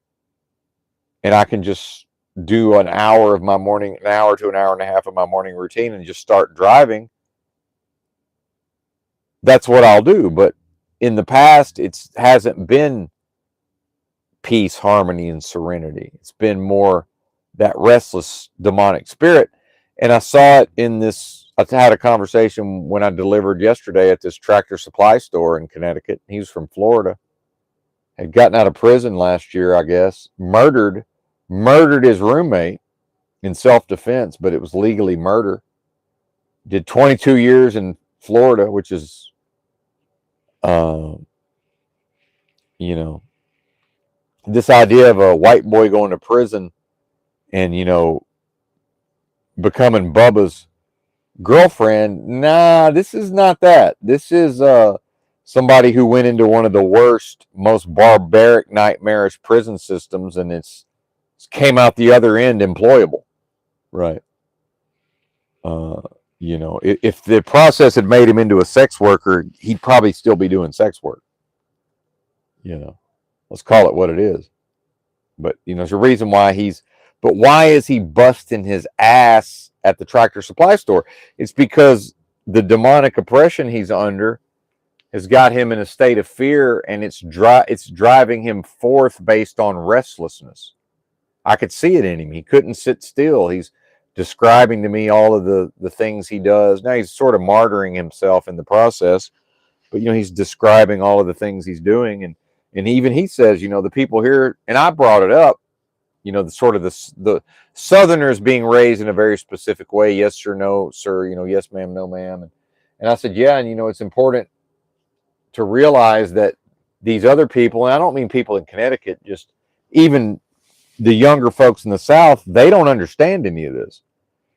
And he's like, yeah, these people are like, why they can't understand why I take 10 minutes for lunch and then I'm back at it. And he's like, yeah, because what am I going to do? Sit around and twiddle my thumbs? But I'm looking at it like, well, actually, that's the demonic oppression, sir.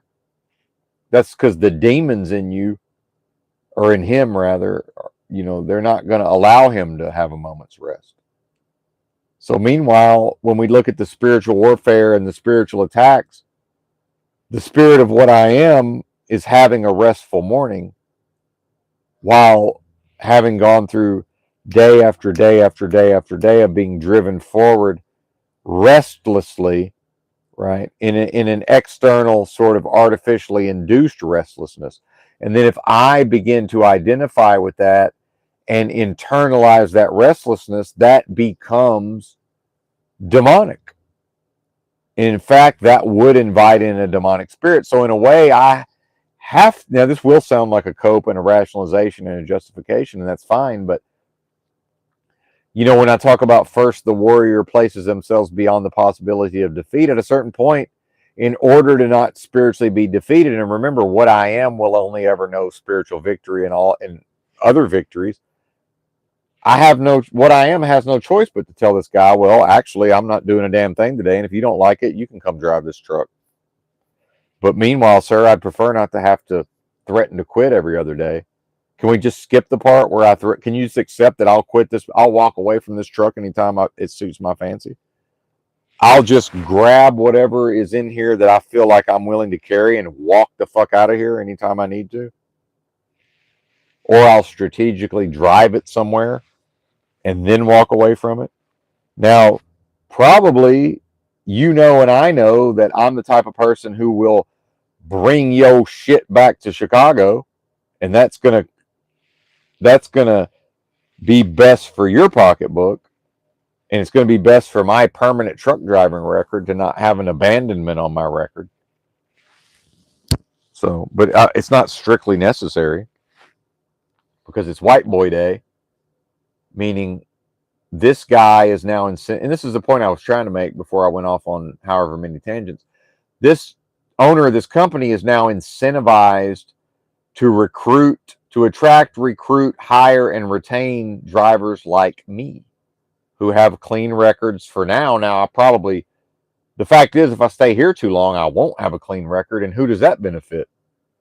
Well, if his insurance can tolerate an existing driver having, say, one speeding ticket, but then other companies won't hire me with one speeding ticket, it's actually kind of in his best interest, assuming I'm going to continue to work as a truck driver. See, do you see the various games that begin to be played? So it's not just in a vacuum. It's not just, oh, well, it's bad every single time a driver for this one company gets a ticket. Well, maybe not, because the company safety score is not perfect. The company safety score is getting dinged no matter what, because if there's 20 drivers, It's basically, it's effectively 365 days does not go by without at least a couple of those drivers dinging the company record. And I myself have failed a couple of inspections here and there. It's unavoidable, actually. It's simply unavoidable. It's this idea of prevent COVID. You can't prevent the pandemic. At first, it was you can't stop the spread. It was I forget what they had, a specific term for it that then morphed into stop the spread. You can't stop it. You can't stop the company safety score from getting dinged. It's not possible. And this is where we get into the system itself. And I know there's the Machine Lies, a content creator in the so-called truth community. He talks about this stakeholder capitalism, and the system itself is starting to just tell the people, based on boom buzz. And this is my paraphrase of the propaganda but under capitalism and the way economics operates, whether that's Keynesian or whatever form of economics you want to call this, it's really a hybrid. It's a amalgamation, but that's not even the point. It's based on this seemingly never-ending series of boom bust cycles. Well, now the system is starting to say, well, clearly we would be fools not to directly manage the down cycle or the depressive cycle or the recession or the contraction phase, the expansion of the bubble, the inflation of the bubble, then the popping of the bubble. Like, this is what we're talking about. So, it's the trucking company managing, and this is the way, if this particular owner of this company is actually going to compete in, a battle of wits, and then he's going to push his luck and push his luck and push his luck. Right. And these younger folks have understood, and I don't know how old he is, but 30, early 30s probably. They've gotten the message about risk taking. It's a roll of the dice. See? So they're rolling the dice with this personal conveyance. I used personal conveyance for over 2 hours yesterday to go make a pickup. It's like, and I'm talking on the phone to the dispatcher that I've never talked to before, and he's sending me 80 miles, and I'm looking at my clock going, oh, okay, 2 hours of driving, and I've got 52 hours to drive 2 hours. And his first, as a dispatcher, his first reaction is, what are you talking about? That's not 2 hours. Guess how long it took me to drive here? Almost exactly 2 hours.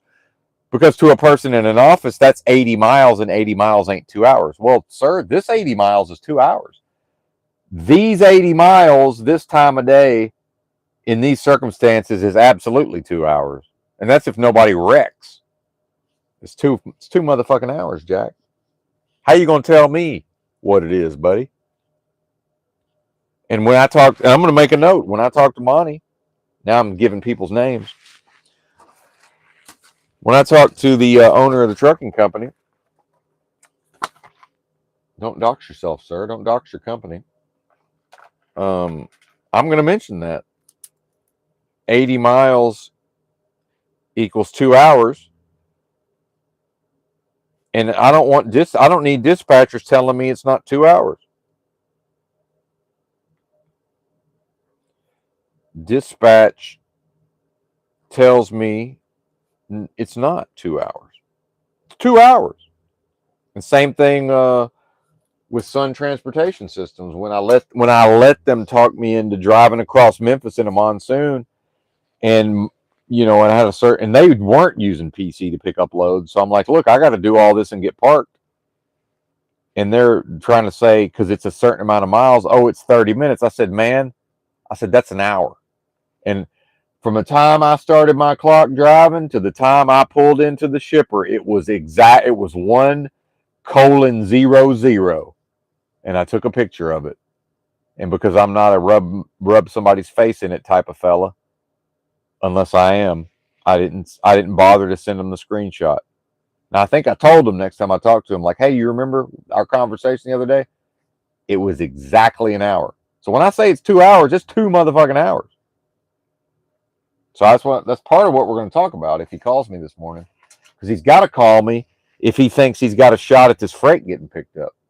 And so if he thinks he's got a shot at this freight getting picked up, he's got to listen to Benton.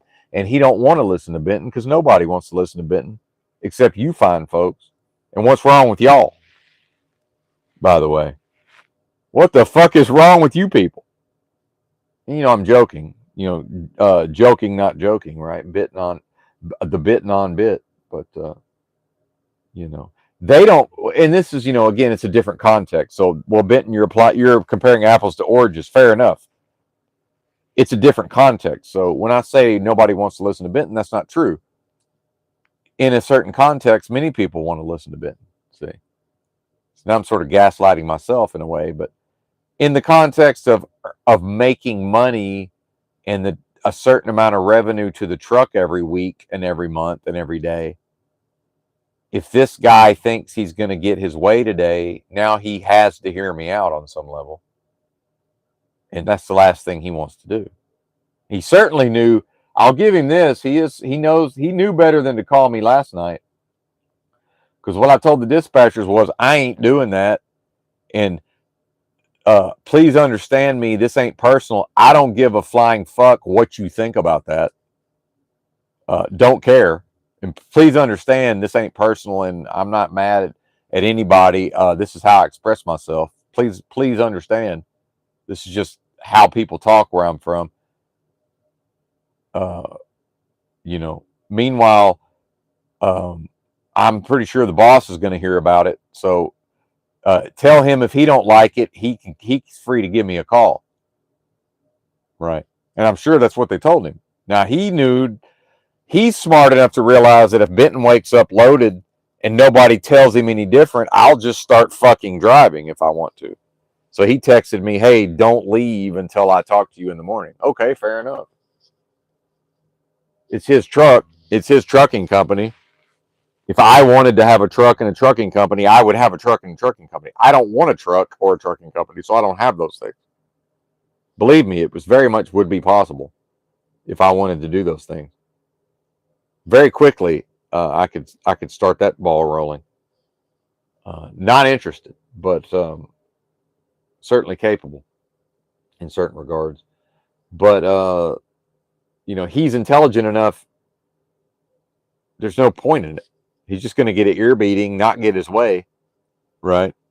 And I'm sure he talks to enough disgruntled truckers anyway, right?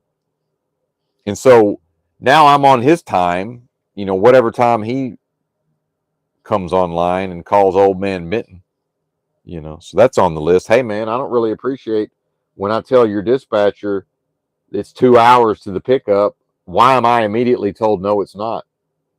When you know and I know it's 2 hours, right? Is it possible that I know something about how long it's going to take? Meanwhile, I just drove to where I was sitting talking to the guy. I just drove there from the place that they're telling me to drive to. I just came from there. I'm pretty sure I know how long it's going to take. Now, is Benton hyperbolic? Sure. Yeah, that doesn't mean he's not also correct and accurate much of the time. Both things can be true simultaneously. They're not mutually exclusive. All right. Yeah, hyperbole, sir. And this is the first time I talked to a different Eastern European Euro trash. I said, hey, man, listen. I said, I don't know what your intention is. I'm just telling you, to an American like me, what I hear in your tone of voice is you think I'm stupid. Now, what I could have said was, I don't care if you think I'm stupid. Could you pretty please, with sugar on top, tell your voice not to communicate it if you don't mind? Because half of the way I talk to people and half of this politeness and niceness and being in a good mood and gregarious enthusiasm is there's part of me that would, if necessary, if too closely identified with the flesh, would do what this fella from Florida did, and his roommate thought he was going to pull a knife and threaten this fella that I talked to yesterday, and that fella showed him what happens when you threaten that fella's life in an enclosed area. One of them lived to fight another day, and one of them didn't. Right. And so Benton ain't a badass. Benton comes from a culture and something in Benton also a product of his environment and a product of the dead flesh. There's something about, you know, certain cultures and certain groups of people where a lot of this polite niceties, it's putting the silk head on the pig of, we will drop you into the dirt and leave you there or bury your ass anytime we need to. And we won't really have a lot of thoughts about it. All this guy had to say about it was, would I do it again? Yeah, I would, because now I think he understands strategically he could have gotten the fuck out of there, but based on the person he was, and that was his apartment and that was his roommate, he probably didn't understand that he could have just fucking physically left as soon as the guy threatened his life, right? He would have been young enough not to really understand that at the time. And Florida didn't yet have the stand your ground law, so he went to prison for 22 years. But he has no guilt over it. He's just like, yeah, I'd do it again because it was him or me from my perspective. But I think what he's not saying is he probably understands by now, well, looking back on it, but he wasn't that person. So yeah, the person he was back then really had no choice, right? Benton will escape on foot. I've always been I'll just get the fuck out of there if I have to. I don't give a fuck. They pull the knife and they pull the knife on me in my apartment, my roommate, I might go out the motherfucking window. I'm on a mission from air quotes so-called God, partner, and I've always known that. I might dive through a window, do a shoulder roll the fuck out of there, right?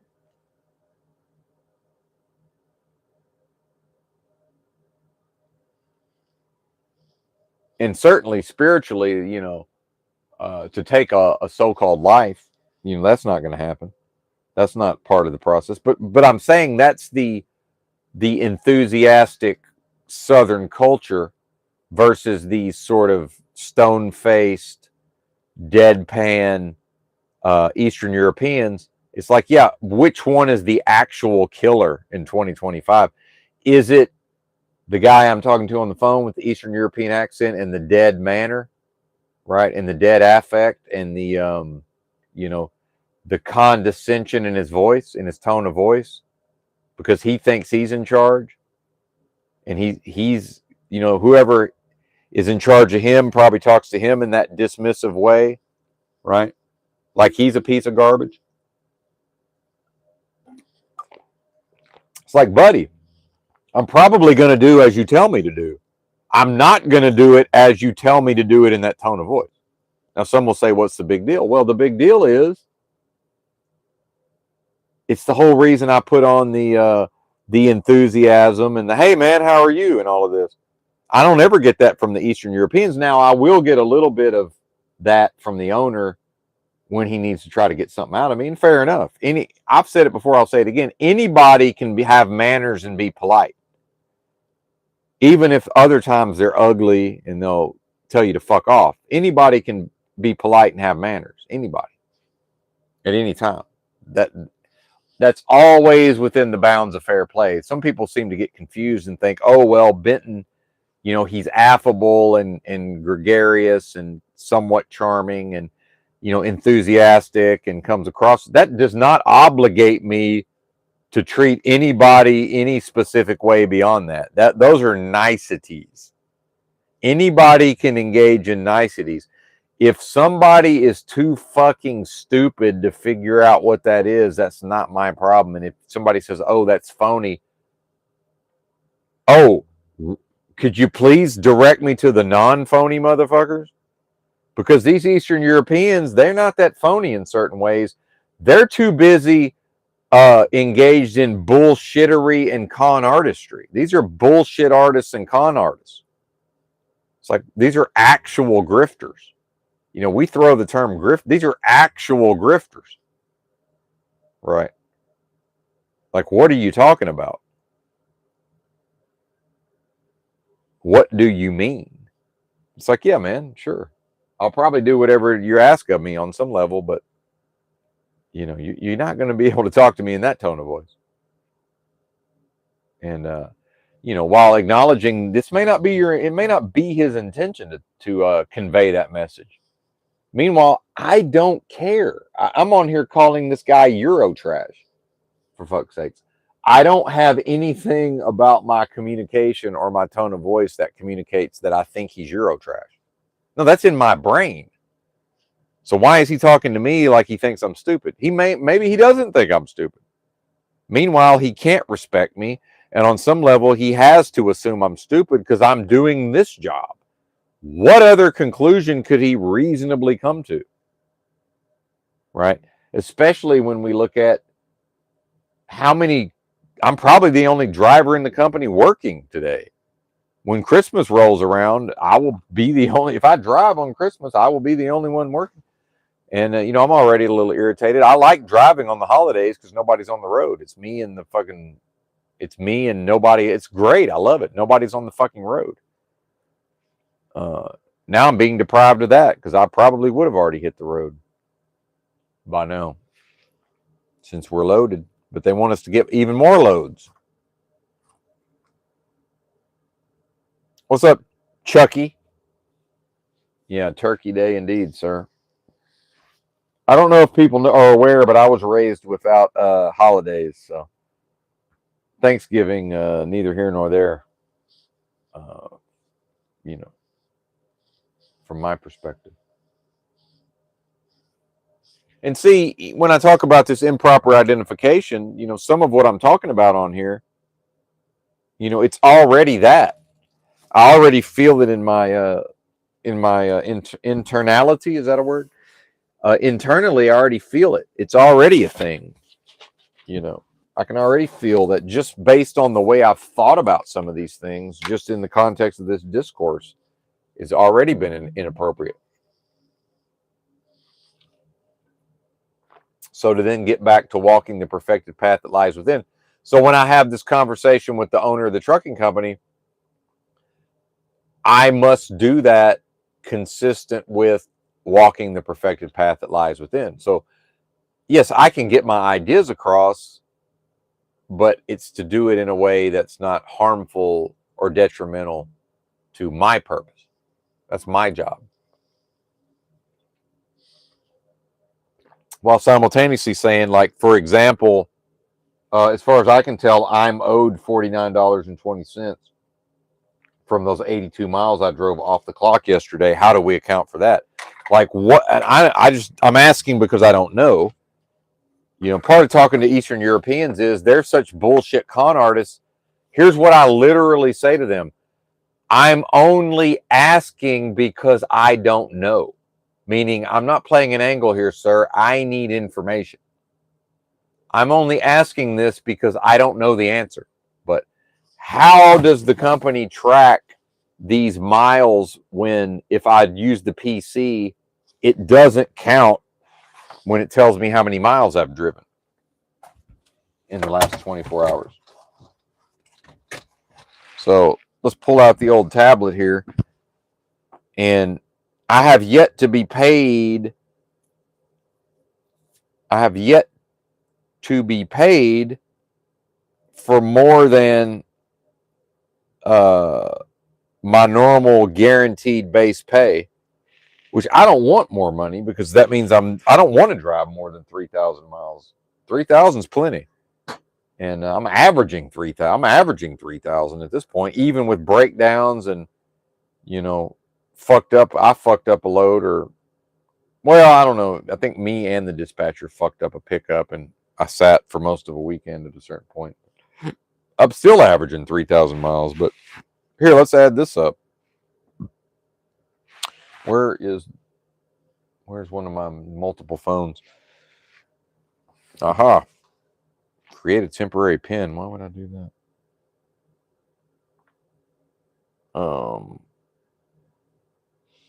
Let's add this up. 535 plus 513 plus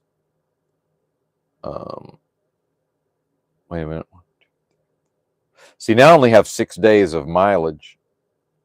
So we'll go by yesterday. So I'll just have to kind of remember what already fell off from yesterday. 513 plus 641 plus 651 plus 372. Wait a minute. How many days is this? 1, 2, 3, 4, 5, 6. Is that right? Am I hallucinating? Oh, okay, yeah. So let's just say it was 5. It would have been 600. Well, I added this up last night and it was 3,400. I've forgotten what the mileage was for yesterday, or actually for 8 days ago. So let's just say 3,400. So hypothetically, I'm supposed to get an extra $240 for that 400 miles. Meanwhile, that 400 miles doesn't include anything I drove on the personal conveyance. So that could average 50 miles a day for all I know. That's another 350. Let's just say another 175. So that's 575 miles. 575. Well, round it up 5 cents. Let's make it 600. That's an extra $360, right? So, I got to make that note. Every time I add my miles up, it's over 3,000. Every time over 3,000. Every time I add it up. I should have taken a picture of it yesterday. I need to do that every day. Actually, and then if you look at how many hours I'm putting in, if you go by how many hours I worked yesterday, and then you look at what I'm getting paid, I'm not fuck. It does. It's pretty quickly. It's like less than minimum wage, depending on. Well, and what's the Illinois minimum wage? I don't know what is it. It's like 13.75 or something. Let me Google that. Illinois minimum wage.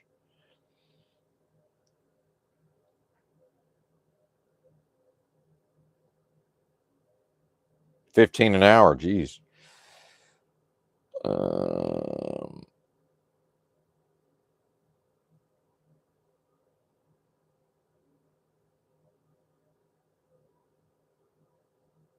See, if they had to pay me time and a half on an hourly, I'm making less than minimum wage. I'm on straight time. I'm not, but if they had to pay me time and a half for everything over 40 in a week, then yeah, I'm making less than minimum wage. Which I know that, I understand that, and it's sort of implicit anyway. But yeah, that's where we're at. Oh, I forgot to take my ginseng. I knew something was missing. I've been sitting here this whole time going like, what is missing? I haven't taken my mushroom, my lion's. I took the lion's mane and the cordyceps.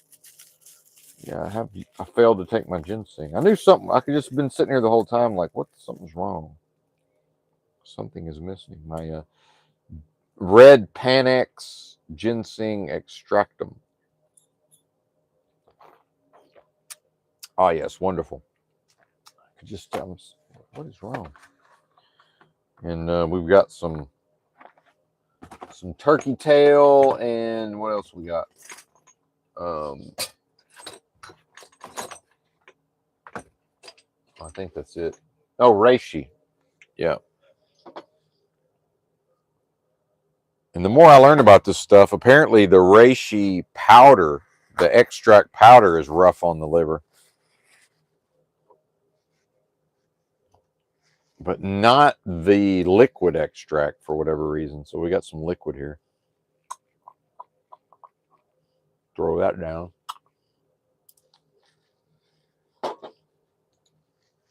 I go for the cheapest shit that works. This is that Horback Carlisle brand.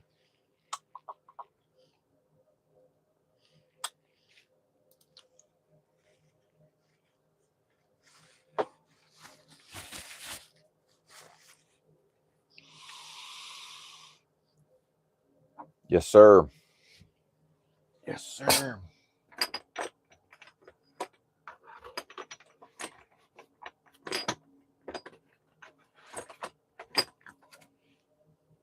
Man. When am I going to make it to Whole Foods? I need stuff. You know, I figured out I'm just going to have to most likely be stuck with my non-preferred brand of yerba mate, but you know, oh well. $20 a pound because they sell 8 ounces for $10. I can get a fucking kilo for less than $20 of a different brand. That's crazy.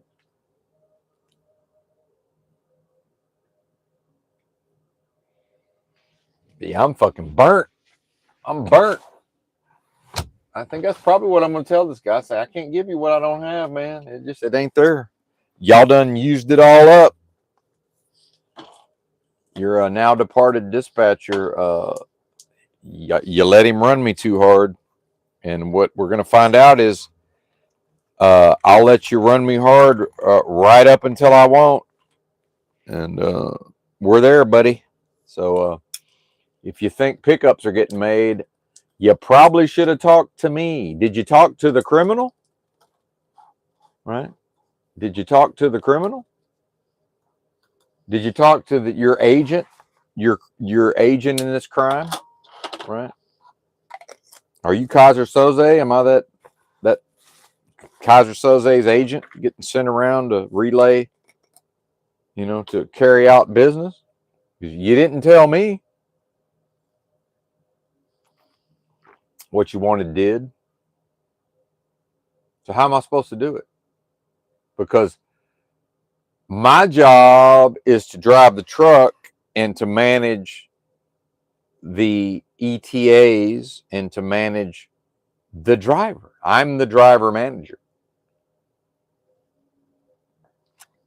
So you, sir, in the conducting of your business, have failed to provide the driver manager, with what he needed to make these pickups today. And that is not his fault, buddy. So what now? Maybe I take my happy ass to the truck stop and do my laundry. Maybe. Will there even be a spot? It'll either be deserted or it'll be chock full because people park there to go on their home time for the holiday.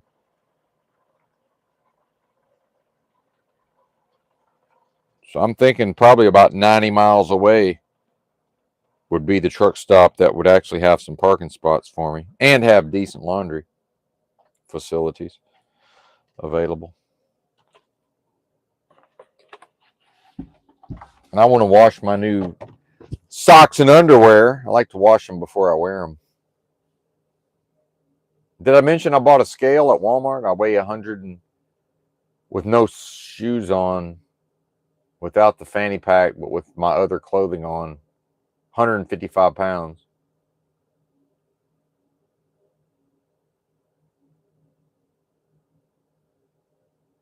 So yeah. Yeah, that's right. Truck stops will be ghost towns. You're right. Now, some of them will be jammed because of people will park there for their home time. But you're right. Most of them will be ghost towns. You're absolutely right. And I know because when I'm a truck driver, I work all the holidays. So I've been at those truck stops. So yeah, you're absolutely right. But some of them will definitely be full, but most will not. And the full ones will only be because it's just people who live in that area will all park there. And that's going to be the exception, not the rule. So yeah. Mathematically, odds are that whichever one I go to will have plenty of parking. Or there's always some person like me who's inexplicably working that day, whether they want to or not, and will be pulling out as I pull in, right? As long as I don't get there too crazy early, because if you get there too early, whoever's pulling out, it's like good luck backing into that spot. That fella just barely got out.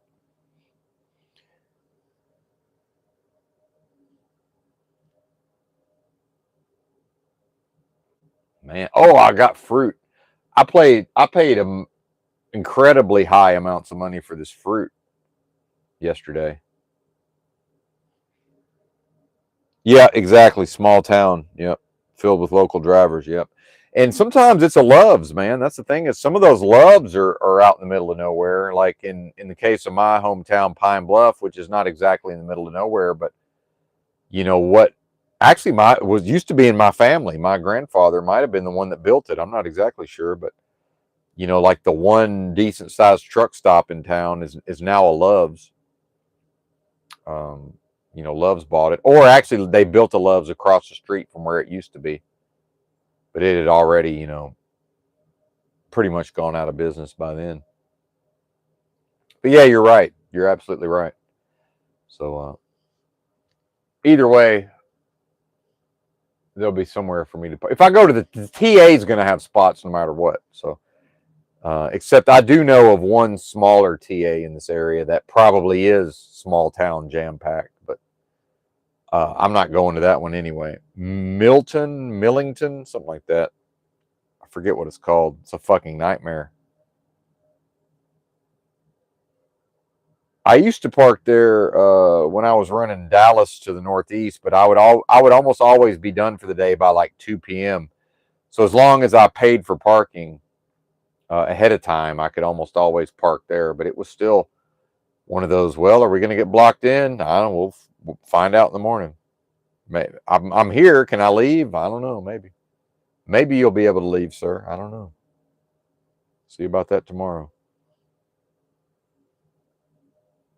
Bro, I can't even describe what they did to me when my truck broke down in Virginia.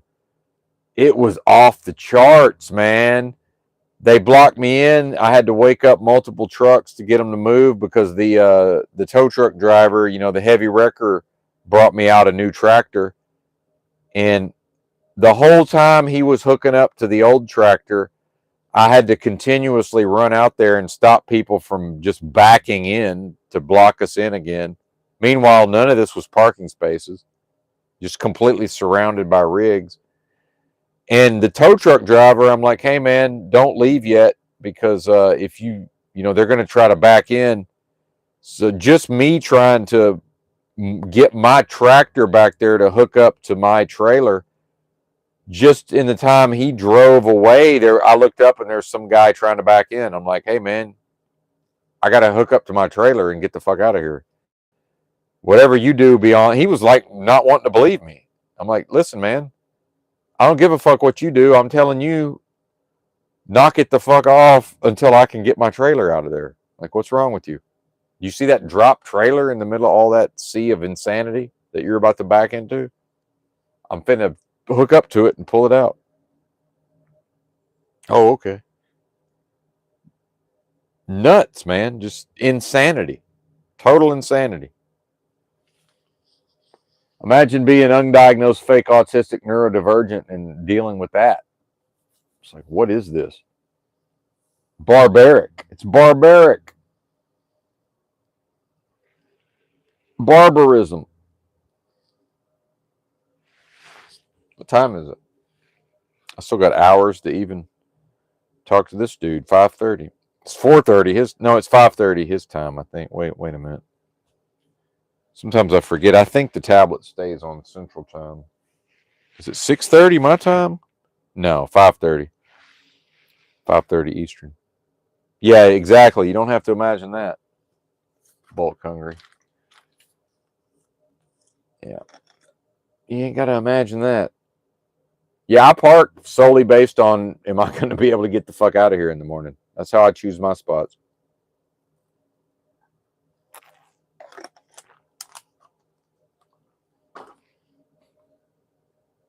Yeah, love sucks, man. Love sucks, dude. Everybody loves it though, and that's why it sucks because everybody goes there all at the same time. Fuck that place. Yeah, they have on average the probably the best showers on average, which ain't really saying. It's like you're what he's fastest retard in the Special Olympics. I mean, it's a truck stop. It's a truck stop shower. What are we doing?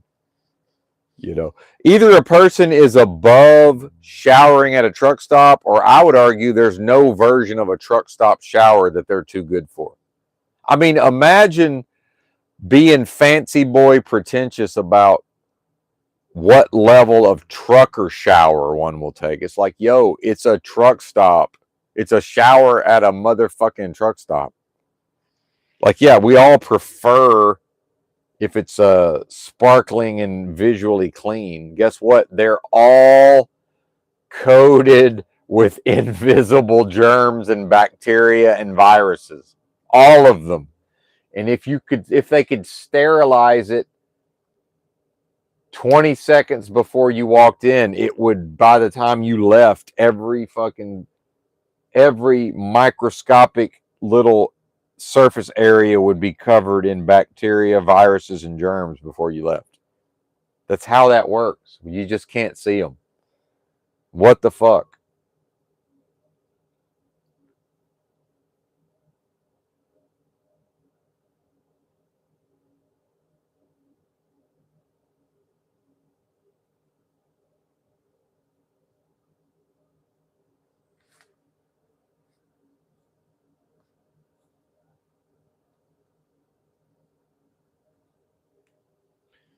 Well, I got to get out of here. Well, I don't have to, but I'm going to get out of here. Thank y'all for listening and humoring the royal we here. Bye.